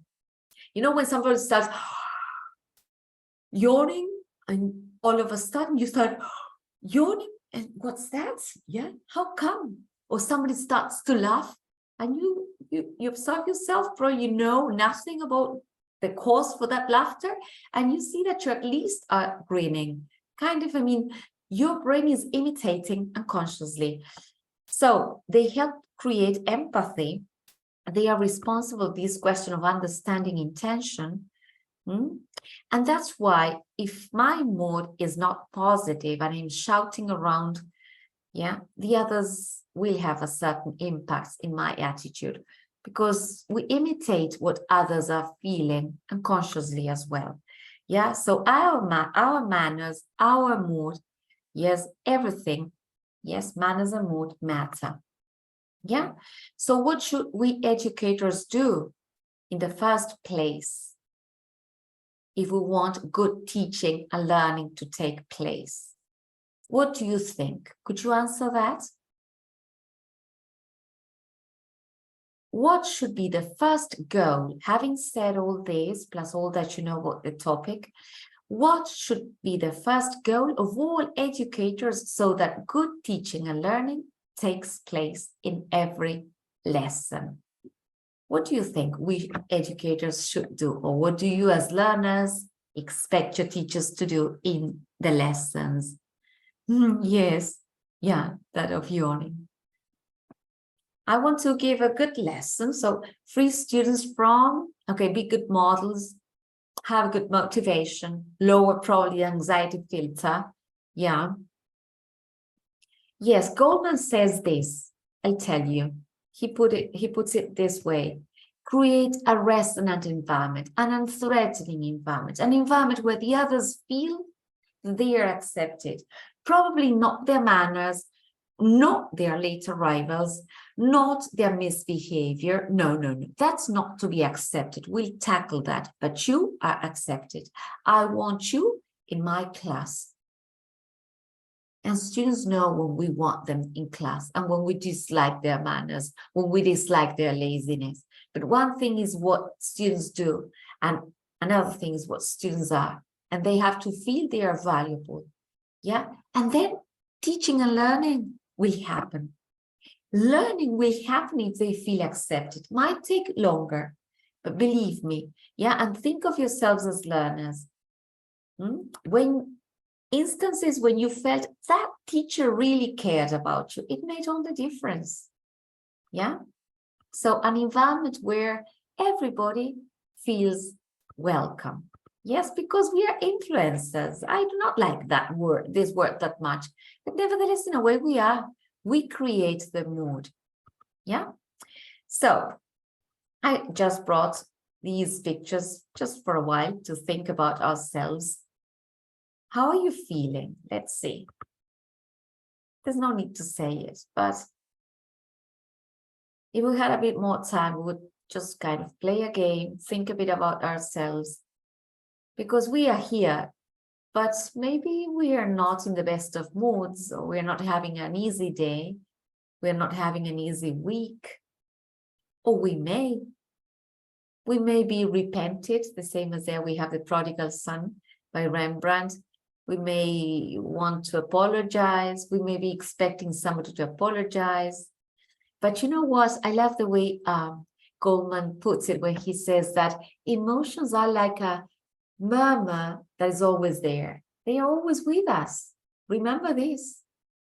The point is that sometimes we do not listen to that murmur. So we just act or react without waiting for a while and listening to our own emotions talking to us, right?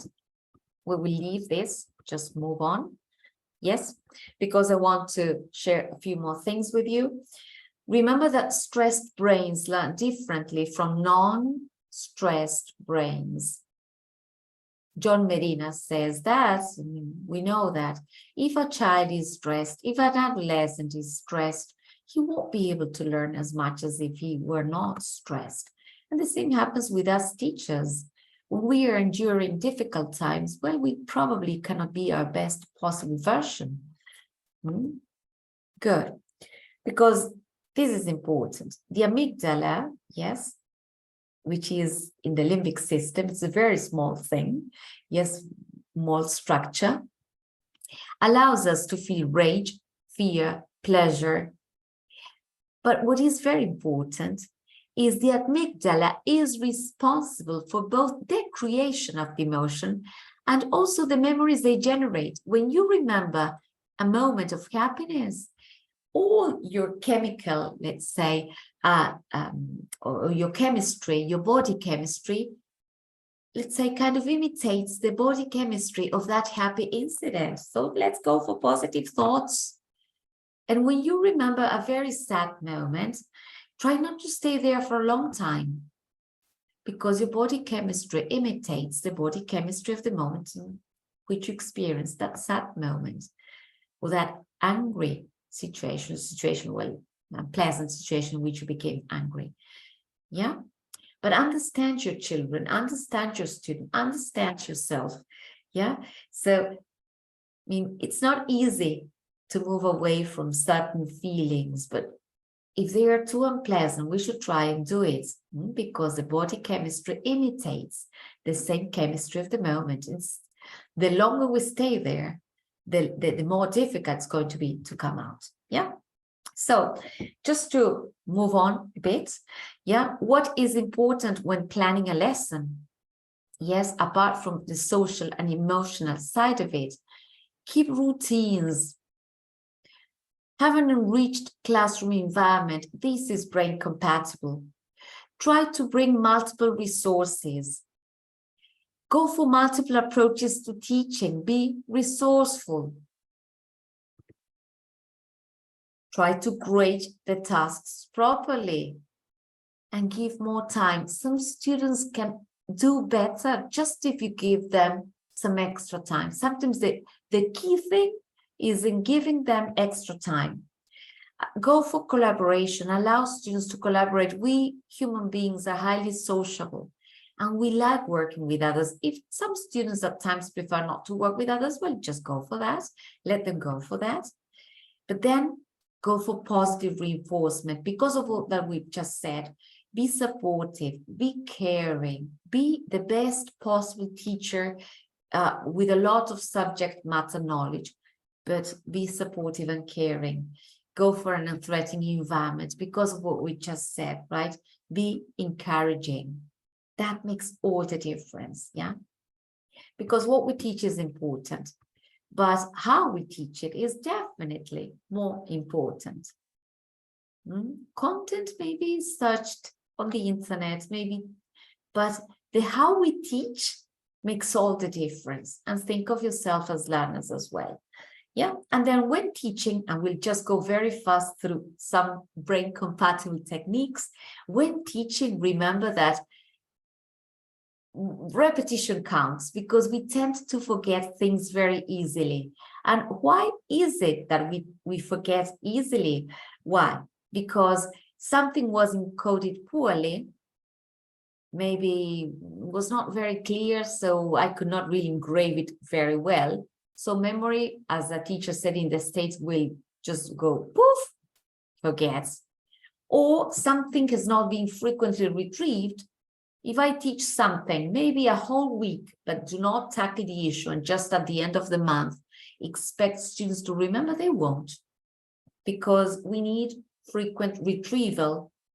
Yeah, so there's neural networks that formed can really, let's say, form easily over time. Or when something was not encoded at all. Yeah, I'm speaking to you about an issue which is totally difficult or you're not familiar with, you won't encode the information, you won't be able to retrieve it. So repetition for the human brain is very important.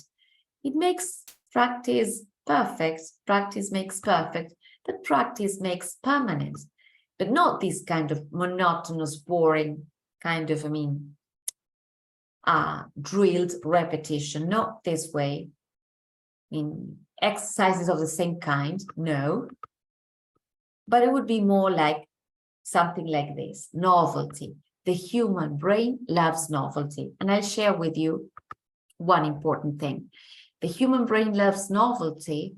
Why? Because it's ready to scan whatever may be different. Yeah? If I show you this, I know that your brain automatically will go for the one that is upside down. The same here. You will see everything, but you will go and see the red one. Why? Because the brain works under the principle of saliency. Whatever is different may be dangerous. So in your lessons, remember to work with novelty. If you become highly predictable, students, they know what you're going to do. And again, we have to take out the book. We have to sing. We have to go for novelty because the human brain loves novelty. Yeah. So repetition. Yeah. Simple present, right? Modal verbs. Writing an essay, writing it, but with novelty. Bring different issues, right? Somebody raised her hand, Rosa. They know if it's a question or what, but if you want to open up your mic, I think you can. Let's see. Okay, I don't know if you can unmute yourself. No problem. Okay, so repetition plus novelty, something that suddenly says, what's that? Yeah, because that brings about learning. Yes. Okay. The human brain likes choice as well.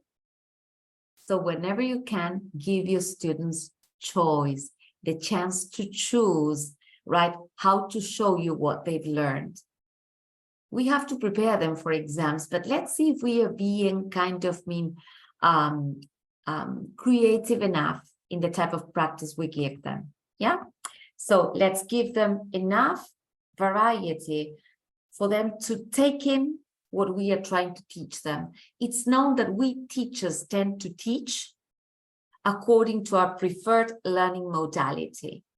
You know, if we are too visual, we bring lots of visual input. If we like music, we'll bring automatically.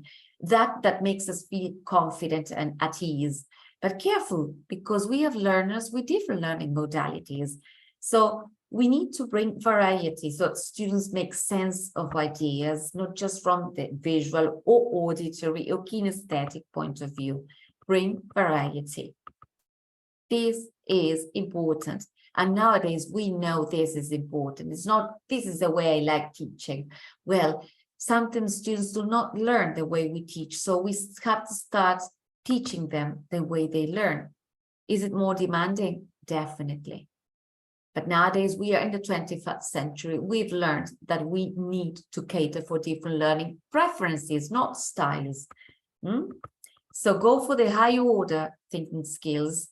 the more complex ones, and the lower order thinking skills, the simpler ones, but go for all of them. Yeah. Offer different kinds of supports, and I'm just rushing, but I want to come to this, right? Let's give students suitable challenges. This is brain compatible. If I see that some students will fail, if I ask them for these tasks, why should I give it to them? Scaffold, give scaffolding, give them something simpler, but let them know that they will have to come here nevertheless. There's no point in just marking people with low marks if nothing is done in between.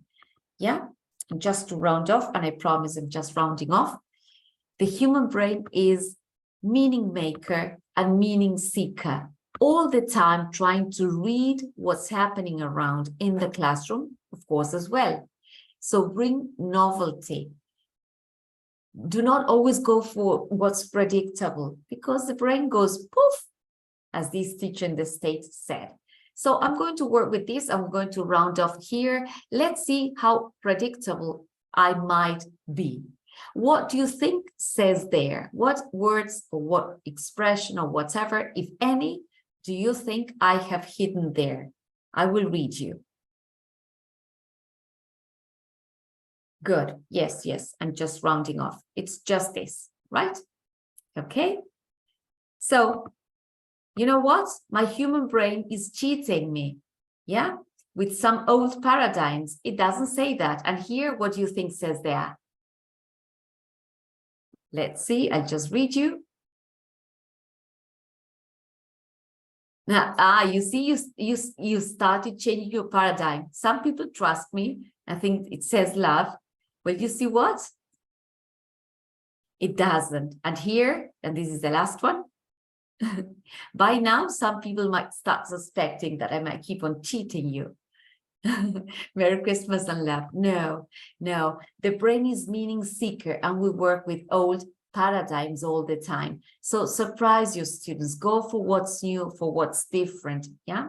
Okay. I will just round off here. I would like to ask you to let me know, just in the chat box, please, some ideas or some kind of comments you'd like to make. If there was anything that you're taking with you that you didn't know, yes, could you please leave that or those comments in the chat box? And deeply thankful, right? Peru the best. Yeah, that's why we are here.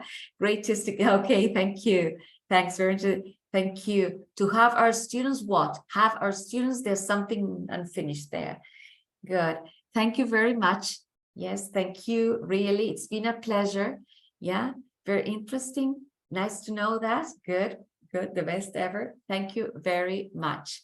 Yeah, thanks a lot from Argentina. My love to all of you as well. Yeah, thank you. Thank you very much. Good, good. Thank you. Bye-bye. Thank you for this wonderful presentation. Okay, and let's continue with our last speaker. Okay, so we are going to have now Jair Felix. Well, Jair Felix is a National Geographic Learning Senior ELT Academic Consultant for Latin America. He has a bachelor's degree in TEFL from University Autónoma de Sinaloa in Mexico, and a postgraduate degree on Teachers Development from the College of St. Mark and St. John, Plymouth, UK. Jair has been involved in language teaching and teacher training for over 23 years, and he has conducted workshops on various topics such as lesson planning, discourse analysis for language teachers, action research, educational technologies, and 21st century skills. Among others, Jair has also holds a diploma in teaching English for specific purposes and the e-tutoring certificate from the British Council. He's a frequent presenter at ELT conference throughout Latin America. So I'm really glad that I could introduce Jair to you, and I know that it's going to be a nice ending for this meeting that we have had in the university. Welcome, Jair. Thank you very much, Benjamin. Good afternoon, everyone. Can you hear me? Can you hear me loud and clear? Yes, loud and clear. Lovely. Fantastic. So I'll start by sharing my screen.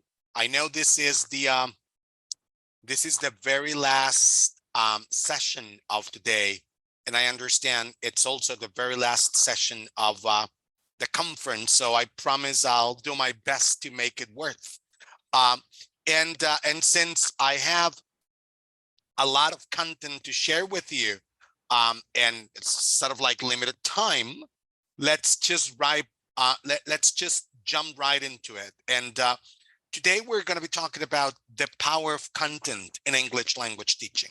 We're going to try and see how authentic content can be used as a key to teach the language, but also as a way for inspiring and ultimately amaze your students, sorry. So the idea is that by the end of the session, we have a full understanding on how real world content can empower your students in their language learning journey, and how you can get benefit of using authentic content for inspiring and for getting your students fully amazed with the wonders of the world. And we're doing this, and if you've been to any of my sessions before, you know I have a true passion for this. And the thing is that we have to become aware of the fact that we're living times that are very different to the past, very extremely different to even what we had 5 years ago before the pandemic. But it's our time. And what we do now will shape the rest of the century. Think of it. At National Geographic Learning, which is the organization I have the pleasure of working in, we've spent some time thinking about what that means to us. And we believe that our why, that the reason we have for bringing those sort of lessons that are enriched with real content has to do with the intention of inspiring the future generation of leaders and decision makers to be better caretakers of the planet and each other. And at the same time, enable them to be successful and responsible citizens of the 21st century. All of this as they learn and practice the most widely used language of our times, which is English.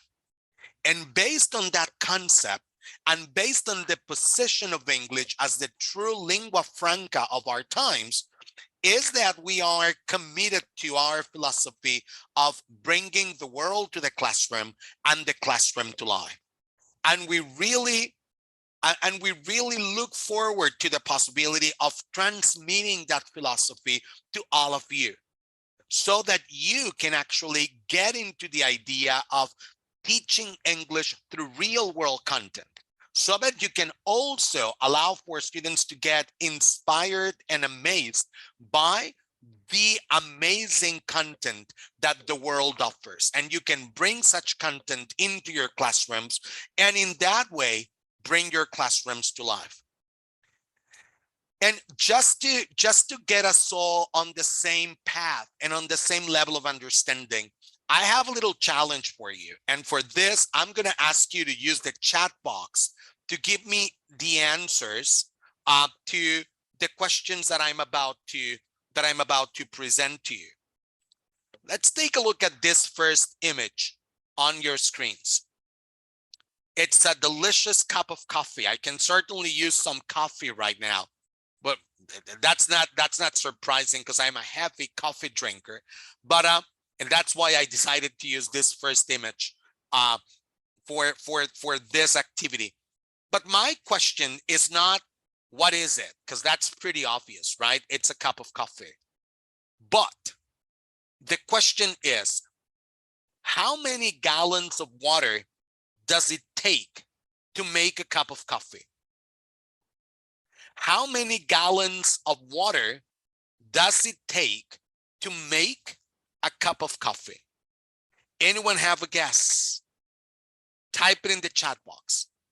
And I'm talking gallons, because I'm not just talking about the water in the cup, but actually all the water that was used for planting, raising, harvesting, processing coffee, so that at the end you can enjoy a sip of delicious coffee whenever you feel like it. So how many gallons of water does it take to make a cup of coffee?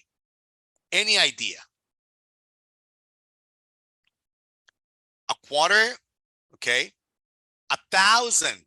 Amazing how it varies from a quarter to thousands. About 35, about 50 gallons. Interesting. It's indefinite. Okay. Well, no, there is a set number, and it's around 37 gallons of water that are needed for you to enjoy a cup of coffee. 37 gallons of water. Another question. How many gallons of water are needed so that you can wear your favorite cotton t-shirt? How many gallons of water are needed in the process of manufacturing your favorite cotton clothing item? Could be a t-shirt or a blouse or a shirt, for example. I have no idea now. Jose says, I have no idea now based on what we saw. It depends on the size, Juan Jose claims, but in average, it's around 766 gallons of water for producing a single garment, a single item of clothing. 766 gallons of water for producing a t-shirt, a cotton t-shirt. Isn't that amazing? And then, last question. How many gallons of water to make a pair of jeans? You know, we love jeans and they make us look cool and hip. But of course, how many gallons of water are needed to make a pair of jeans? People are saying 1,500, 1,400, 1,000 gallons for one pair of jeans. You're doubling it from the shirt. Very good, 2,000. We have very varied possibilities in the chat box.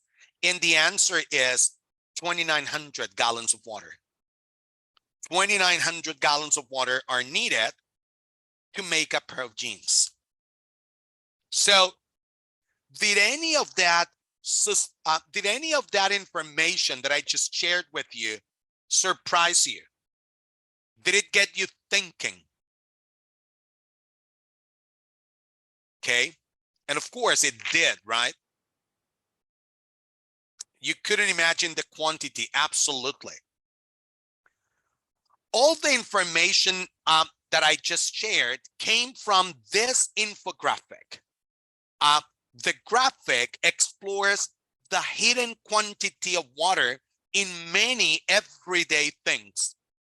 So today, we're going to explore more about how real-world content in its many forms can be a powerful tool for language learning. And we're going to come back to this infographic and we're going to take a look at the numbers that it has and the information that it's presenting to students later on today. But the information I just shared with you came from this infographic from National Geographic about, again, hidden water, right? The water that it's not visible, if you may, but it's essential part of the manufacturing process of almost everything we get to use in everyday situations, right? So with this little example, with just making you think of the amount of water that it's needed to process out some regular stuff, you've seen how content has the power to engage. It has the power to raise questions and eyebrows as well. It has the power of encouraging discussions, and it has the power of triggering critical thinking.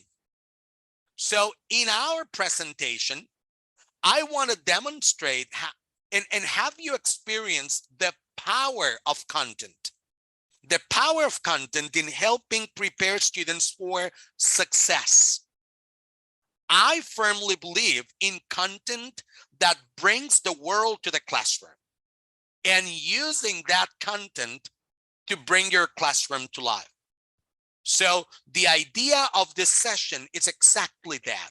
Show you how the real world content that we use can empower your students to reach success through the development of skills for academic and personal endeavors. And let's start with the importance of interest in the classroom. According to Paul Sylvia of the University of North Carolina, when something is interesting, we pay closer attention. We process information more efficiently, and we employ more effective learning strategies, such as engaging in critical thinking and making connections between old and new knowledge. But you might say that what is interesting to one person may not be interesting to the next. But the truth is that when we're interested in a task, we work harder and persist longer. So the idea is that you get to use interesting content in order to engage your students. You want for your students to pay closer attention. You want for your students to process information more efficiently. You want them to employ more effective learning strategies, critical thinking, making connections, using background knowledge. The key is presenting them with interesting content.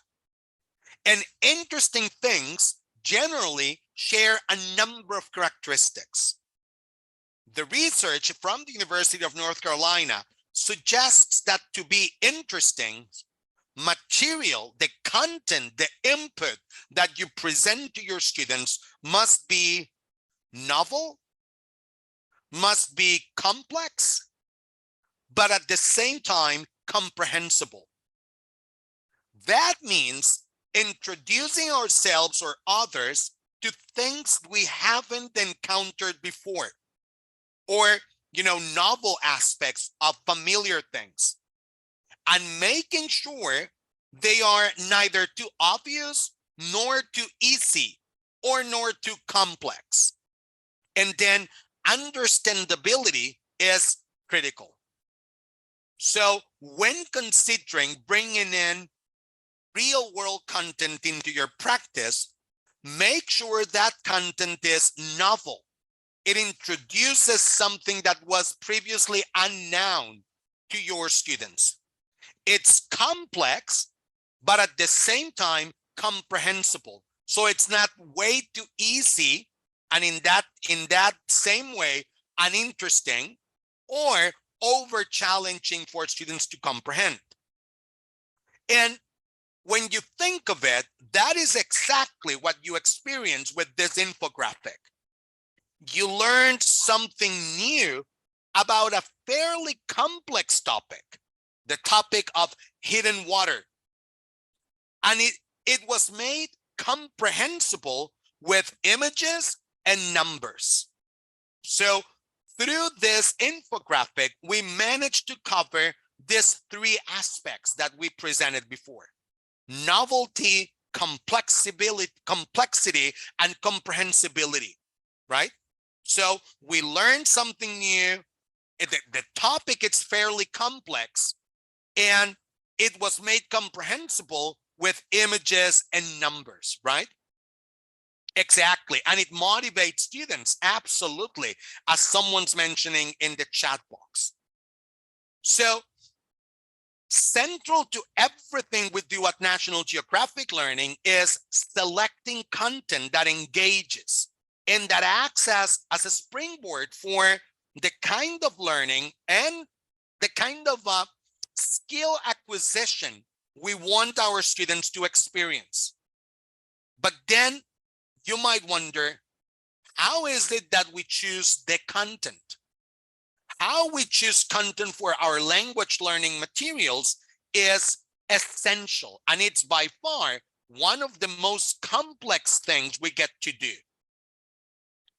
And these are our three main criteria. The content that we bring into your classrooms, the content that we recommend you use for engaging students further has to be authentic, it has to be global, and it has to be relevant.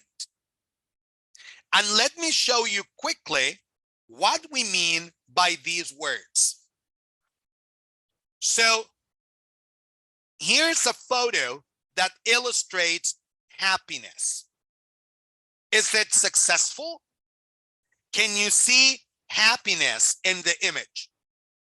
When you look at this photo, do you see happy kids? Does it transfer happiness to you?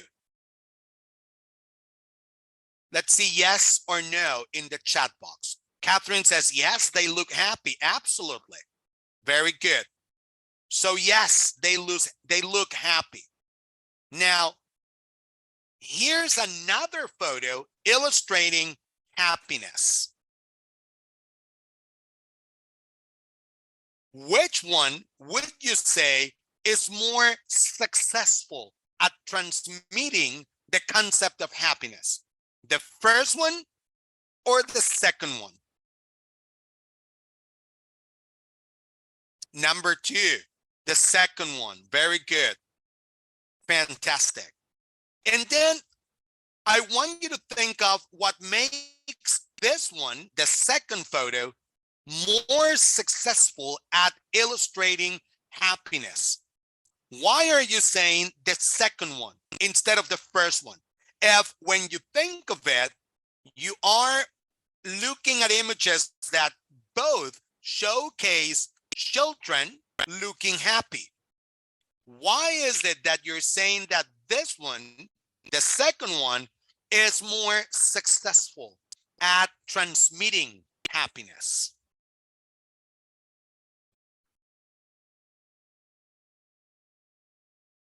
They are in a real context. It's more natural. They're plain. It's spontaneous.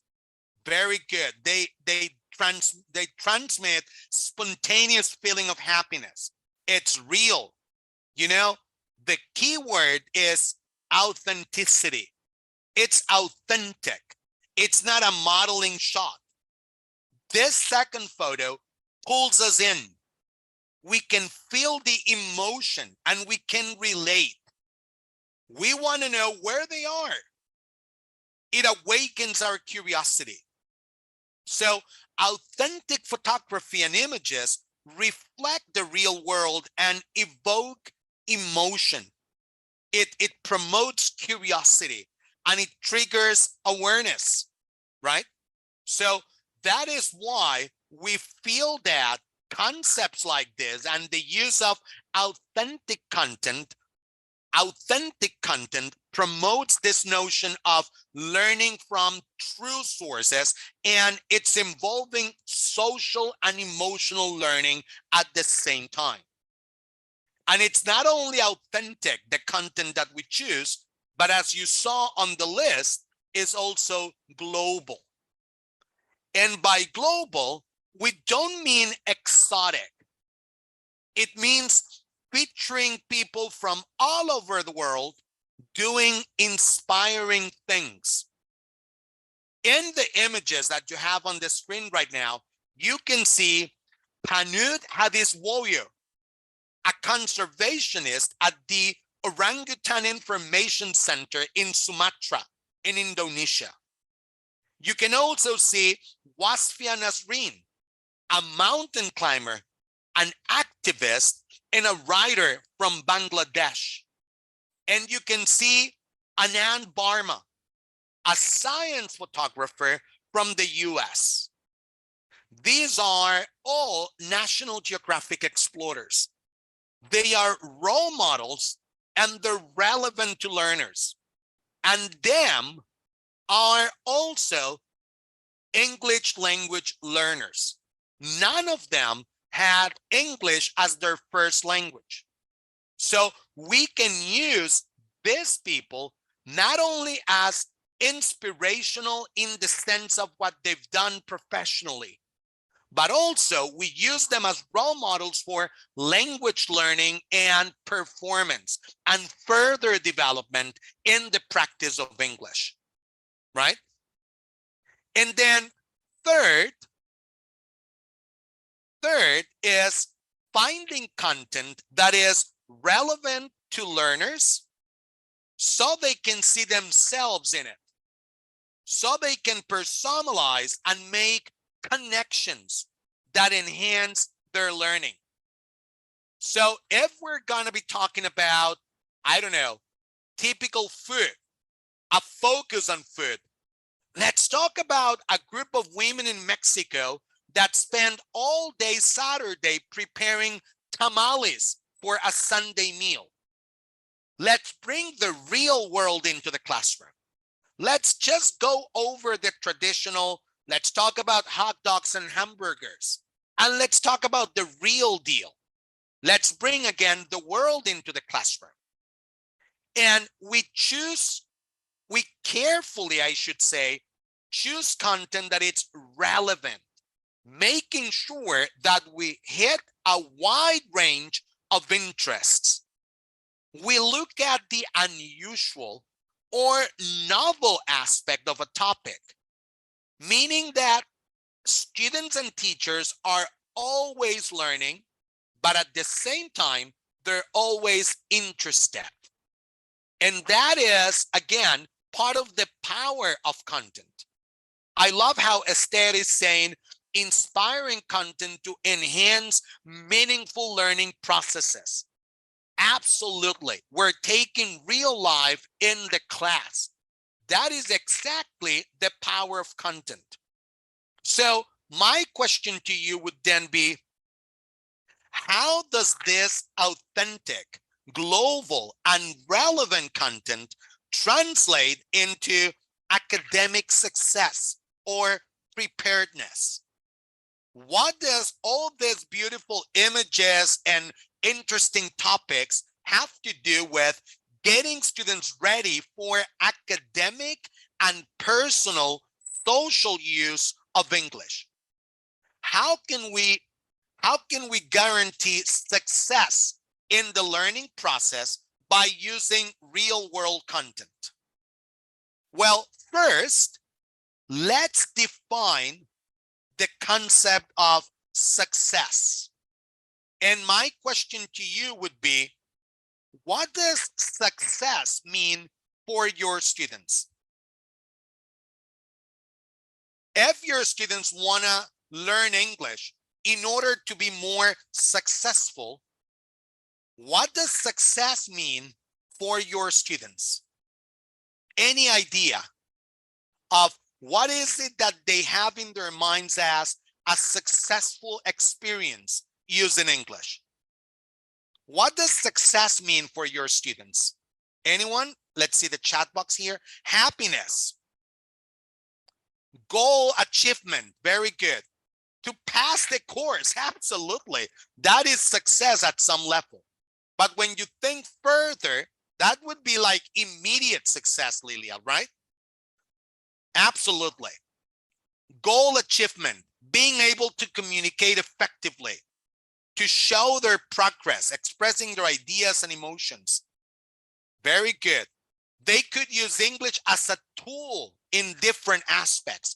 Nice. Very good, Marieli. To get their goals, to reach their goals, to obtain their goals. Very good. understand and express their ideas, having good pronunciation, having fluency, communicative skills, achieve their inner goals.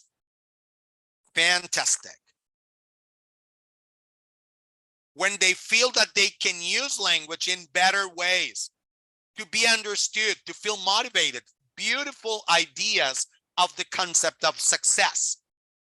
Let me just show you what research shows when it comes to success in the 21st century.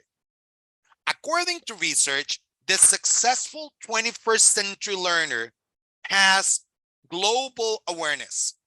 That is, if you want for your students to be successful, you gotta present them the world as it is. You gotta make them understand that English is a truly global language, a language that is shared by over 2 billion people in this planet as we speak. And perhaps more importantly, a language that is spoken around 80% of the times among non-native speakers of the language. Only 20% of the people that use English as a token of exchange, as a language for communication, are native speakers of English. The rest, 80% of the people that speak English in the world, learn it from an academic process, or they got it from their own experience on the street, if you know what I mean. But 80% of the people that speak English are non-native speakers. So that idea of English as the language I need in order to access and understand the American way of life or the British way of life is no longer relevant. You access the world in English. English is used globally as the problem-solving language of our time. And the logic behind it should be quite simple. If English is used all over the world, why not use world content to teach English? So that notion of global awareness actually guarantees success among your students in their handling of the language. So its global awareness is the ability to think critically and creatively, the ability to ask the right questions, the ability to challenge the assumptions in English, the ability to navigate academic content, the ability to skim, to scan, to get the gist, the key details, and the main ideas of whatever the input's being presented. You navigate academic content through those soft skills.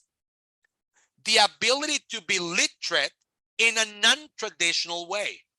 The abilities for visual literacy, media literacy, technology literacy, cultural literacy.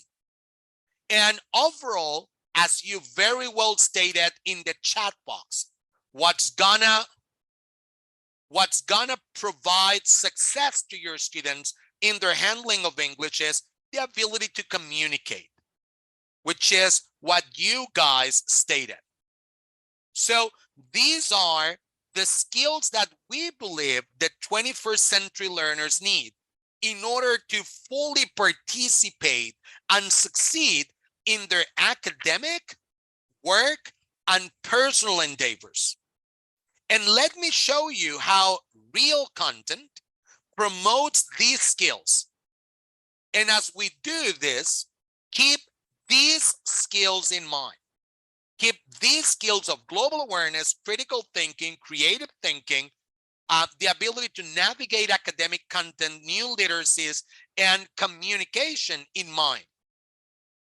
And let's begin with the concept of visual literacy, or learning to read pictures, the use of photos and infographics, as we saw before with the hidden water example. So learning to read pictures seems to be hardwired into us. As infants, we learn to read images months before we become verbal, and years before we attempt to become fluent in written language. So strengthening our students' innate ability to identify, read, and understand images, or to be visually literate, is a natural scaffolding for language learning. And for you to fully get the scope of the use of photos and infographics in your practice, let me play a little video for you. This is a video that we originally created for the National Geographic photographers to help them understand what we were doing in English language teaching with their photographs. But I think it's also relevant for you teachers to understand the full scope of the use of images. So let me just play this little video for you. I'm going to reshare again to make sure I have audio included. And now, here we go. Let me just go over the video practice. It's right here. And here it is.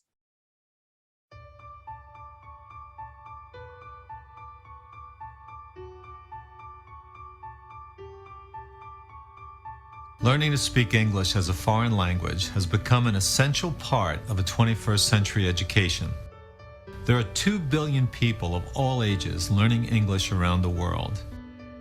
These learners will use English as a tool in business, in science, on the internet, and in general to improve their opportunities to have better lives. Through our learning materials, we have a chance to teach them English, but also to reach them with content that reflects the mission and work of National Geographic. In this century, global awareness is a requirement, and we believe you can't understand the world if you don't experience it. Photography helps us to deliver the world to learners, and we use it everywhere in our materials for that reason. However, we also use it to stimulate learning. Photos inspire in a unique way. Show a learner a photograph of something amazing, or beautiful, or mysterious, or strange, or just unfamiliar, but very real, and that person will want to learn about it. And when people want to learn, they do. Curiosity is critical in the classroom, and incredible photographs stimulate incredible curiosity. We look for photographs that will create awe in learners, awe and the desire to learn. We also look for photographs that will prepare learners for the real world that they will have to navigate. Ultimately, we ask teachers and learners and everyone to simply look at our publications to see if we have achieved our objectives. Like photographs, we believe they speak for themselves.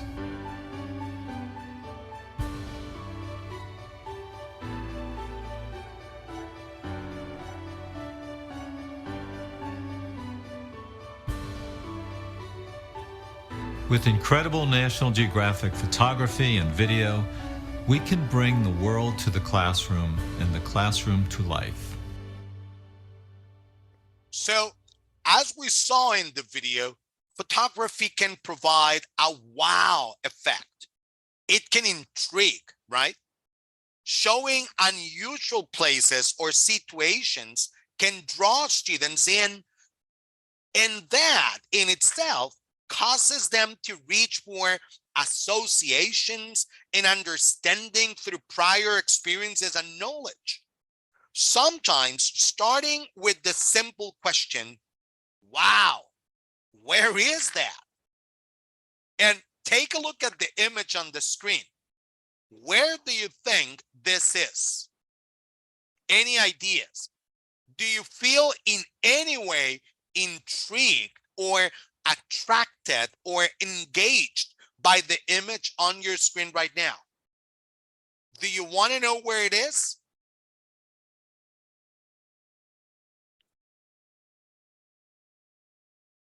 Yes, of course, curiosity, for sure. So this is the Dean's Blue Hole in the Bahamas. And of course, when you combine the power of photography with storytelling, with the use of language for practice and the development of skills, in this case, reading skills, that's when magic happens. And I'll give you another example. Let me just give you another example. Take a look at this photo. How does this photo make you feel? Are you in any way interested, attracted to the photo? Maybe you're now curious, or perhaps you think of it as a silly image.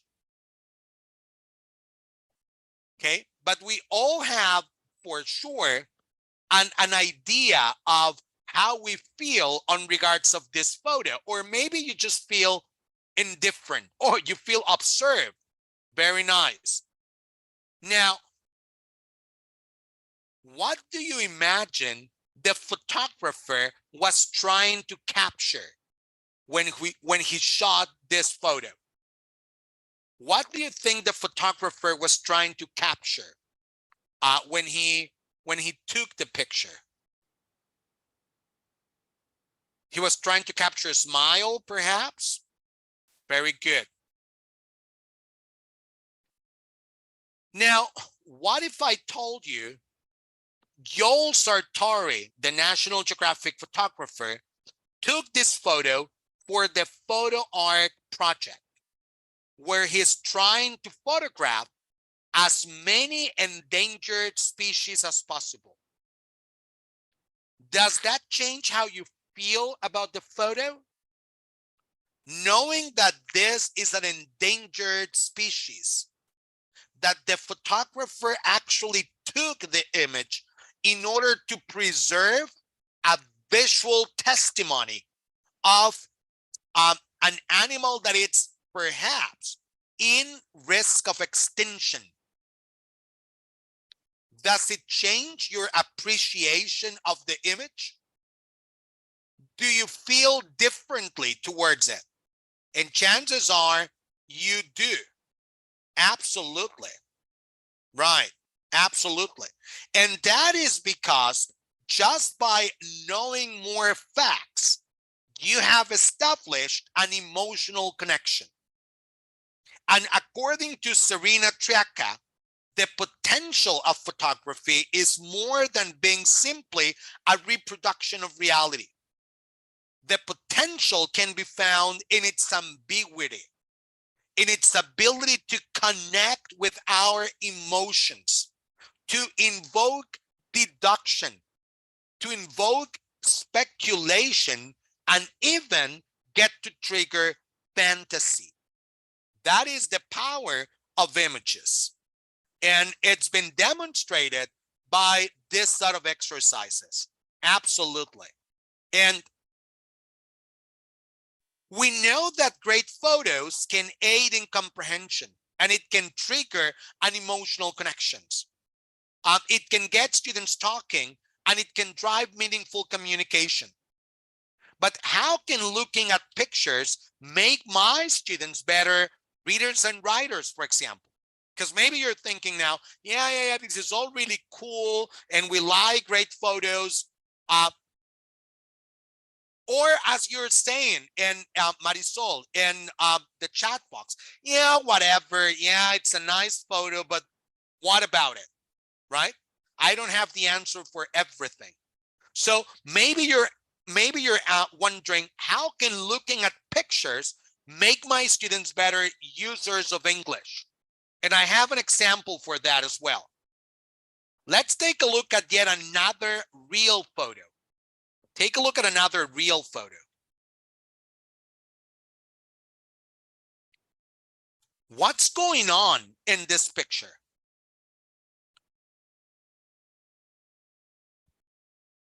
What do you think the person in the car is thinking? You see a car on the bottom left corner? What do you think this person is thinking? Having watched the cloud.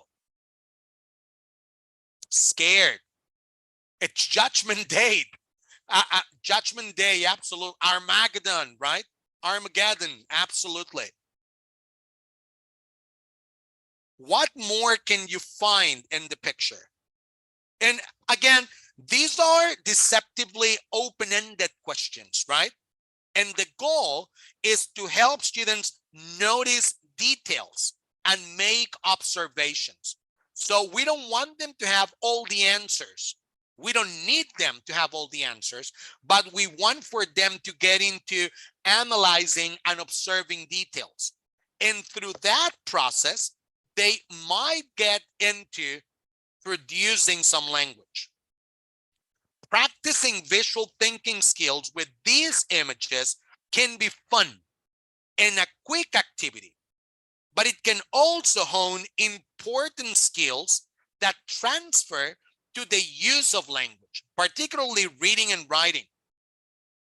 Let me just show you the sort of abilities that visual skills can transfer into reading and writing. This is how we use it, by the way, in one of our books. And we're talking about extreme weather. You got that right.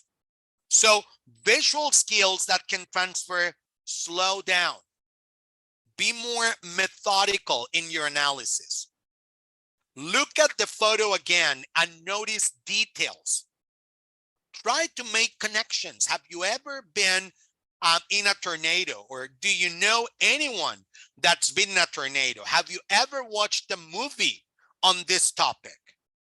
Start to ask questions. Where is it? Why is it that tornadoes happen in specific geographical areas in the world? Build on others' observations. Use personal knowledge of the world to figure out what's happening. And the truth is, as you were saying in the chat box, too often students want to hurry up and they want to make meaning via a quick skim or a cursory glance when reading a text, for example. So visual skills can transfer and help them to be better readers and writers. Because at the end, when you're practicing reading and writing, you ask students to be more methodical, to notice details, to make connections, to ask questions, to read between the lines. The same visual skills that can be transferred into reading and writing. So are those skills useful in reading and writing? Would you say that any of those skills that we use for visual analysis are in any way useful in reading and writing? Of course they are, right? Absolutely. Yes, of course. And they can interact with their opinions. Absolutely. So those skills are also important for critical thinking processes. And when dealing with infographics, for example, they become essential. When we talk about infographics, we're talking about images like this, for example. And I think that being able to read and understand information graphics is a key skill for success in college, in careers, and daily life in general. We live in a data-rich world with graphics popping up in everything, from advertising to political campaigns to household bills. Being a confident consumer of that information is critical. And I would also say that being a critical consumer of information is also critically important, isn't it? So I want you to take a look at this information graphic. Does something look not quite right?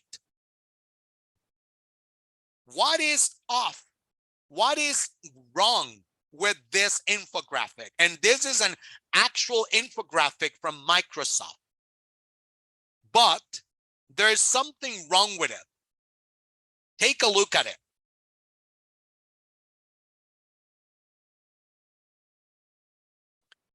Compare column 1 to column 4. Compare the red column to the purple column. What is off in this representation?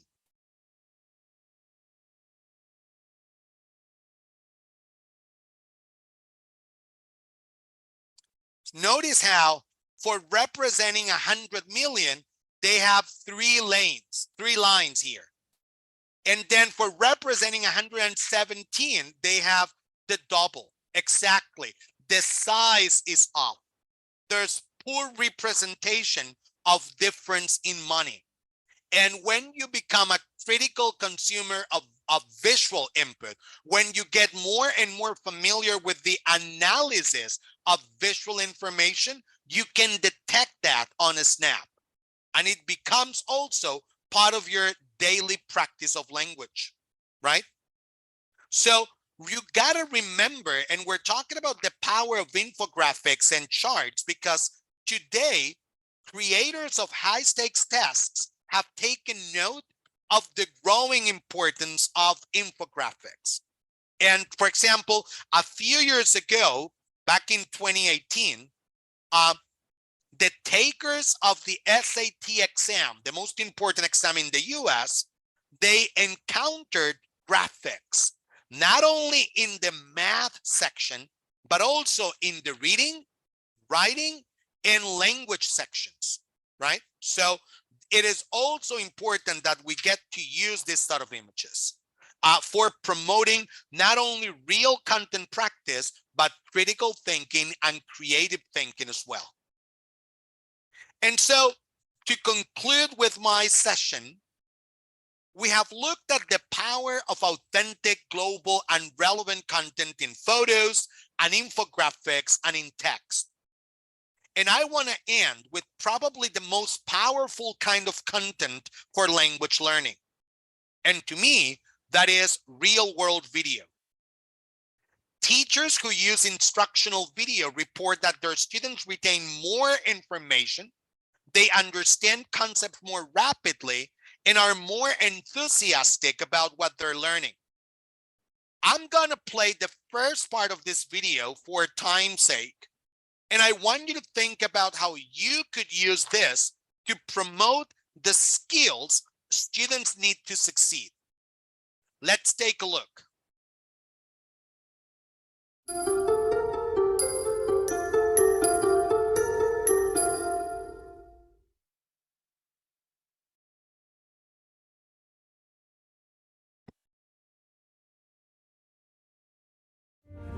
My education came from observing what was happening around me and observing that richness that comes with struggle. I was always looking for a way to translate what I was seeing around me, and photography became my voice in this big, very confusing world.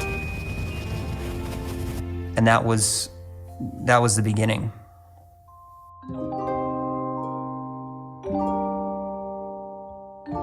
I think adventure is anything that puts us outside our comfort zone. In my world, that has always been going into the mountains. In 2010, 2011, I went to Pakistan to climb in the Himalaya in winter. We did the first ascent of Gasherbrum 2, an 8,000 meter peak in the Karakoram Himalaya. And that trip changed my life forever. On the descent, we were hit by an avalanche that nearly killed all 3 of us. When I realized that I had not died, I turned a camera on myself and took an image, and that image ended up being put on the cover of National Geographic. There was no way of knowing at the time that that image that was really just my way of dealing with stress was gonna push my life in such a dramatic direction towards telling that larger story of what it means to hurt and what it means to triumph and what it means to be human. I've never been comfortable in the place that I'm in. I can't stop and sit. It's a constant engine that just keeps driving me towards the things that are unknown to me. And I'm going to stop here again in the interest of time. But what do you think? Could you use this content to help students build language and thinking skills? I would dare to say yes, of course. And I mean, the most logical thing to do would be to ask them basic comprehension of the questions for basic comprehension of the video. right? So we could analyze the video from its content perspective in a linguistic way. And that could be great for practicing the language further. But on top of that, there are so many things you can exploit from this video. So here's one quote. Kari says, I had no way of knowing that that image was gonna push my life in such a dramatic direction towards telling that larger story of what it means to hurt, what it means to triumph, and what it means to be human. So asking students what it means to them, have them personalize, have them relate the content to their own lives, makes language memorable. And it provides you with endless opportunities to use authentic content for enriching your practice. So to summarize what we've talked about today, authentic content in English language teaching drives motivation. It gives students a purpose for real communication. It makes language learning more effective and more memorable.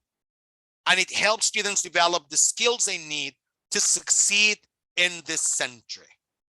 And with that, I thank you all very much for your attention.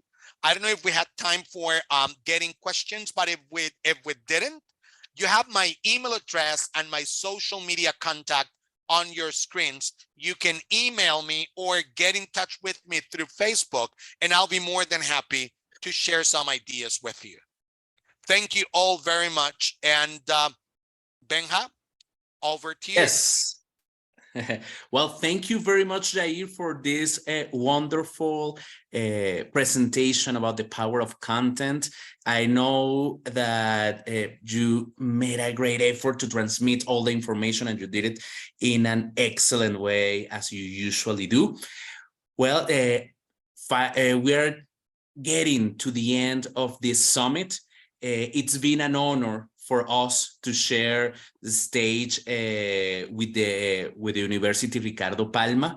It's been really amazing. We would like to thank all the speakers. We would like to thank Ms. Monica Melendez for all the collaboration to make this come true, to make this happen. We want to thank as well the program of specialization in the teaching of English of the university. And we want to thank everyone who participated to make this happen. Thank you very much. And I hope to see you around in another summit. Thank you once again, and see you next time. Thank to all the teachers.